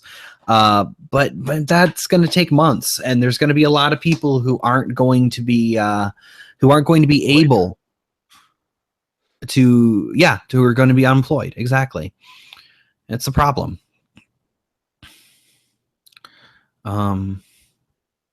WikiLeaks says UFC champion destroys his Samsung Smart TV after CIA Vault 7 publication. I believe Okay. it. Those guys are nuts. I mean, um, seriously, did you guys? I don't. This is an old story, but I'm pretty sure you guys follow porn. You guys know who Christy Mack is? I don't Nope. know. Christy Mack. No, I don't. I don't follow porn. She was a famous porn star about 2 or 3 years ago. Well, she was dating a UFC fighter, Oh, and she got knocked the fuck out by him. oh, He found her at home naked with another man. oh. Yeah, but here's my question in the whole situation. Her fucking career is having sex with other men. How can you not expect this? Right. You would think that I don't know. It's like if your work is construction, like you know, when you get home, are you going to be doing construction? Right. I mean, if something's broken in the fucking house, I mean, and you gotta fix it, you're gonna. Yeah, I know, but wouldn't you wait till the appropriate time to do it? In that case, it would be when your partner gets home. I don't know. She needed money. Like, well, it'd be one thing if it was a film shoot, but if it's just like pure gratification, well, shit, it's unfortunate. Well, you never know these days. Fucking, porn isn't what it was 20 years ago. Remember, there are no fluffers anymore. Viagra killed that. So Yeah, but I imagine that wasn't a great job, anyways. it was still a job, and people got paid for it. Well, yeah, well, so is like Spooge Mopper at the old video booths. No, I think those are they still they around. still have jobs. Yeah, sort of. Roomba can only do too much. I find this hilarious. Back in the day, Al Gore said, "I predict the ice caps will melt by 2014." In 2015, NASA report says more ice than ever. Yeah, I saw that. That was great. every year there has been more freezing than melting for a considerable amount of time, and one of the things that's happening is just that the ice is shifting location. So when people take photos of one spot and go, look, there was ice here a few years ago and now it's not. Yeah, but if you look on the far other side, you'll see that it moved. Yeah, there's ice way over there, way more Yeah, ice. exactly. Yeah, it's I love it. I mean, I believe that obviously our planet is warming up a bit. There's a cycle going on. There's a lot of factors in it. I don't think it's 100% man-made and man-caused. Right. There is also just the fact that we have such an elliptical orbit that over like, I think there's, like, I heard once upon a time that every like 10,000. Uh-oh. You dropped. Oh, can you still hear me? I can hear you, yeah. I Eagle. can't hear him anymore. Egal. Egal. We lost him. You started talking about the environment. This is what he gets for questioning Al Gore. He created the internet, you know. I mean, all this global warming shit is just fucking hilarious to me. You know, my only thought on the whole process is this fucking planet survived a meteorite that killed the dinosaurs and apparently was it something like 100,000 times worse than any atomic explosion that could ever happen in the fucking planet. Mm-hmm. And Yeah. we're all freaking out about something that what we haven't even had I don't think we've even had 100 years where we've been studying weather, right? We couldn't Right, even no. have at least 50 years where we've had the technology to even start comprehending how the fuck weather works and shit. Mm-hmm. You know, but again, I'm a simple motherfucker when it comes to things like that. Well, I mean, so I'm a fan of science. I believe in science, and I believe there are. Oh, I got a I got a picture from Egal here. Hold on. Oh, I'll share All it. right, let's see this. So we have that. His computer crashed. Your PC ran into a problem and needs to restart. We're just collecting some error info and we'll restart for you. 30% complete. Is that the new blue screen of death? Yeah, that's the one on Windows 10. The frowny face. I have to admit, ever since Windows 8, I have never had a blue screen of death come upon me. Yeah. Yeah, it's fucking amazing. I remember fucking Windows 95, man. Shit, there wasn't a year you couldn't go fucking at least 4 times a year with a fucking blue screen of death not happening to you, and that was Yeah. only fucking it was like 9 or 10. Yeah. He released I mean, after he sent me that picture, he sent a message that said they knew. Oh man, Get your tinfoil hats on, guys. government knows I smoke weed. I don't. I've stopped giving two shits. Smoke weed every day. I got some right here, actually, right in front of me, but I'm not smoking yet. I smoke as often as I can. I'm a parent. Yeah. I need it. I smoke at least once every night so that I can get some sleep because I have horrible insomnia. Yeah, I'm a parent. Sleep is a long and forgotten fucking process of life, and I have a kid on the spectrum, so that makes things even more interesting. Yeah, definitely. Let's see here. So yeah, as far as global warming goes, I am 100% for us finding other sources of fuel because we're going to run out of fossil fuel eventually, and we need. And there's no denying that. So we need to find another way to provide power, and that needs to be something that we do. No, I agree with that. I mean, even just at a intellectual level, for us to just evolve, yeah, Mm-hmm. fossil fuels and shit have worked great for us for all these years, but we always got to keep looking ahead, which is something that I've noticed over the last decade. Is just doesn't no one seems to be thinking about looking ahead, not so much in the sense of what we're going to need, but looking ahead because we want to be smarter people. We want to be Right. better people. Right. I mean, now, unfortunately, it's pretty much an act of desperation. But it is what it is. Again, like I said, I'm a simple person, so Huh.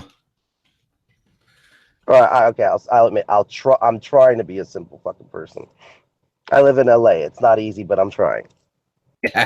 Well, like I said, I live in Austin, so it's probably just as bad as LA. I've wanted to check it out. I lived in San Antonio in 2013. I lived there for about like 10 months. Yeah. And everybody was telling me Austin's a little California.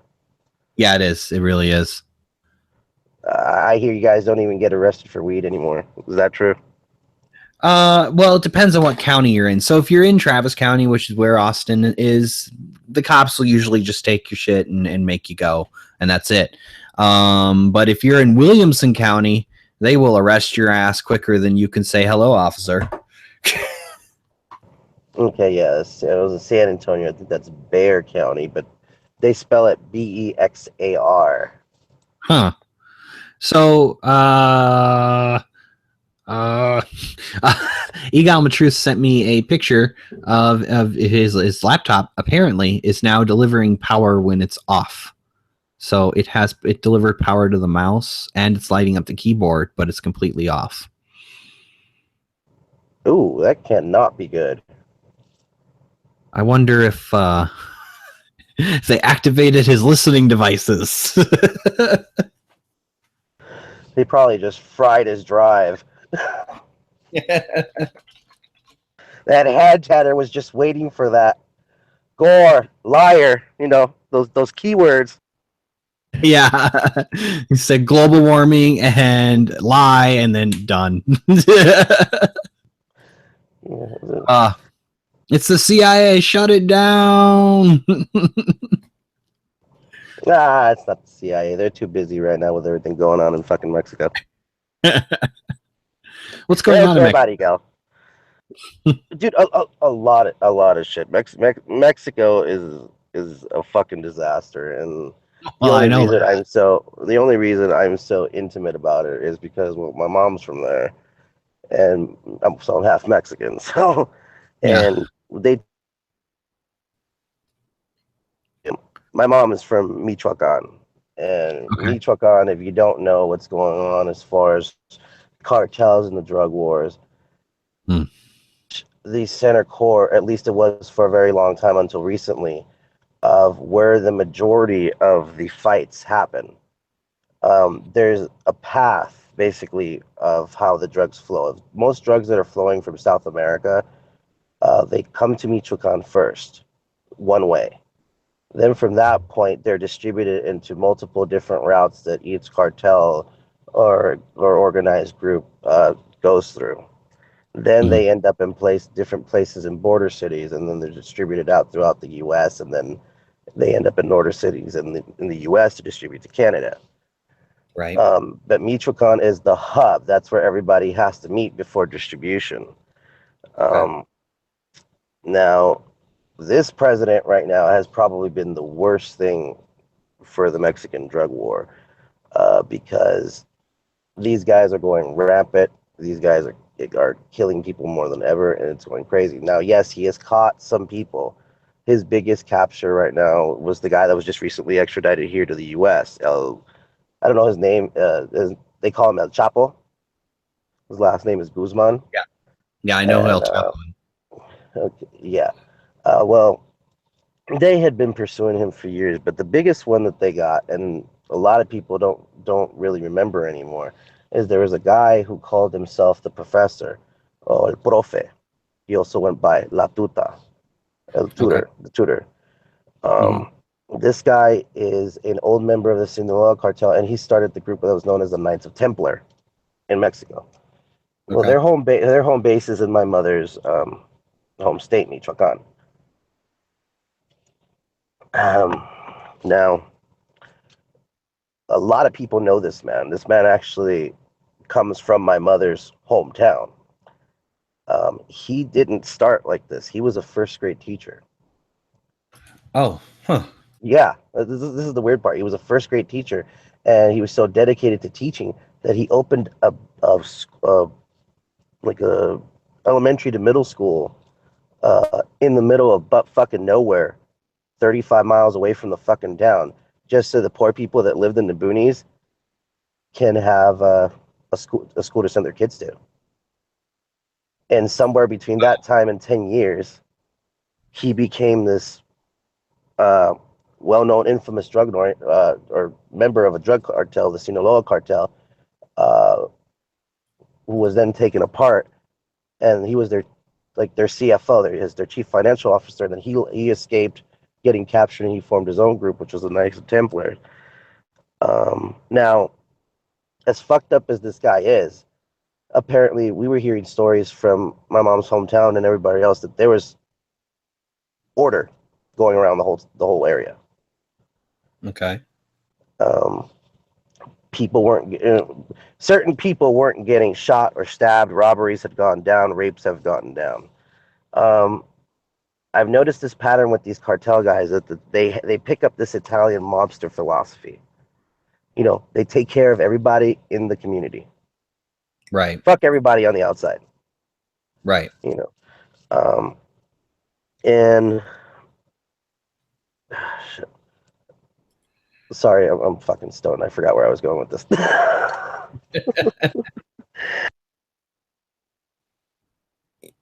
Okay, I remember now. I'm going into why everything's kind of fucked up over there, and this does have something to do with it. Again, this guy is a fucked up human being. I'm not trying to excuse anything that he did. He basically invited the Chinese into that part of the country to illegally drill for ore. Okay. He paid off the government so they can turn a blind eye to it. He played judge and jury for many towns in that particular state of Mexico. And it got to the point where he became so powerful that he took over the main road, so everybody had to pretty much pay him a toll Wow. to distribute. Yeah, So and part of why the Russian, or not the Russian, the Mexican president has such a low approval rating. well, there's a lot of things, and there's conspiracy with him too. And a lot of it has to do with El Chapo. See, and this guy I'm talking about, La Tuta. There was actually a conspiracy theory going around in Mexico that La Tuta gave him, was it something up like over 10 million US dollars to fund his first run at presidency in Mexico. Now, again, I can't validate that. This is fucking rumor just coming around from the small towns over there. And the unfortunate part is you can't trust Mexican television. You can't trust Mexican news. There's Right. no freedom of expression. The state has a tight control on what the media says in Mexico. So it's very hard to get a legitimate, honest source of information of who the fuck is really running shit there. But one thing I can tell you is that the pattern always seems that some big drug boss has something to do financially with the government, and you don't usually end up finding out the truth until 10, 15, 20 fucking years later. Right. So yeah, that's part of the reason he has an unapproval rating. The gas price increase that recently happened is another big part of the unapproval rating that they had. I mean, it was less than a month ago. I don't know if you noticed, but there's major riots where people were setting gas stations on fire. Oh wow. No, I didn't know about that. Yeah. From what I understand is they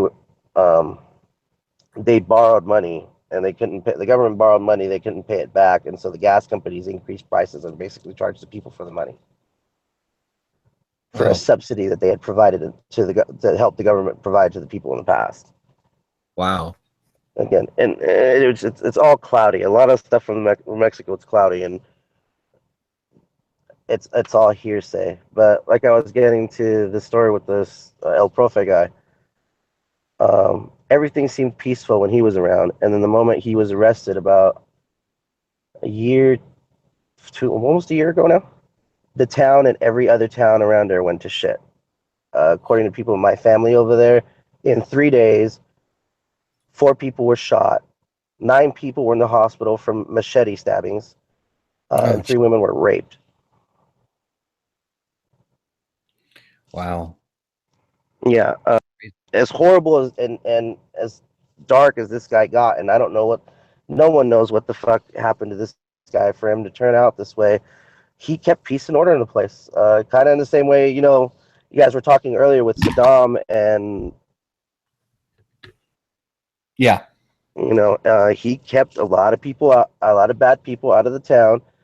He Mhm. dished out justice, which a lot of times it was a bit excessive. You know, he was the kind Yeah. of person that had no problem dishing out a death penalty to somebody, Mhm. or a major payment. Um, but the reality is, he brought peace, and as soon as he was done, it was just nothing but chaos. Right. Um, and ever since he's been gone, the government sent in a few troops. They sent something like 1,200 troops back in 2015. And as of right now, there's only something like 40 or 60 Oh wow. left in the general area. And Mexico is a lot of jungle, a lot of mountain area, especially that part of Mexico. Yeah. Uh, that's the reason why these guys like to hang around that part of Mexico as well, is because they can hide out there in caves and ranches in the middle of fucking nowhere, and hardly anybody's going to go looking for them. Right. And now Calderon, or no, I'm sorry, Peña Nieto, he's the current president. He Hmm. pretty much undid what his predecessor Enrique Calderon did, which he basically started the cartel wars in Michoacan, Hmm. because he knew that that was the heart of the problem. And when he did that, he was pretty. I don't want to say he was successful, obviously, because of the way things are now, but he did a Right. pretty decent job, because he was hitting everything at the core situation. Peña Nieto pretty much brought an end to that. Peña Nieto has also done things. For example, he's very big with the EU. Hmm. He wants Mexico to be a bigger player in the EU. And a lot of people in Mexico don't like that. Right. Mexican people are not well-educated people by majority. Yes, some people go to school, some people go to college, but by average, I would have to say you'd be lucky if the average Mexican right now has a middle school education. Right. You know, my mom only had a second grade education. Mm. Um, but they don't like this. They, they don't know the word globalization, but they understand it, and that's what they see. Right. And that's another thing that they don't like about Peña Nieto, is they're thinking he's selling the country out, to the globalists, is what we would call them, or Hmm. skeptics would call them. I don't know. Um, and yeah, they don't like it. But at the same time, they're not revolting against them. Hmm. Yeah. Well, I mean, it's kind of what's happening here. We're not revolting against the deep state that we know is in power, CIA, stuff like that. We just let things happen. I don't know Oh, why populations do that, but we do. no, I feel we have more control here in the States than they do down there. Oh, I'm sure, but We we, um, we got a shitload of guns. That's really what it is. We got a shitload of guns, and yeah, they know legally, or somewhere we have estimated 360 billion, 340 million firearms for mhm, the whole country. But yeah, I point out to a lot of people that only started happening in 1968. From yeah, 1967 and before, you could have a fucking rifle delivered to your door. Sears used to have catalogs with their rifles, and no real paperwork except send the check, and mhm, well, the catalog had a little sheet you filled out, yeah, and that was it. Send your yeah, money, send your address. That was it. It came to your house, mhm, and we got guns that from the 1850s that still work. So things from the 1920s, 1930s are still going to work just fine. yeah, And back in those days, you could own machine guns. So who knows how many fucking guns there really are out there? Some people are saying there's up to 600 million.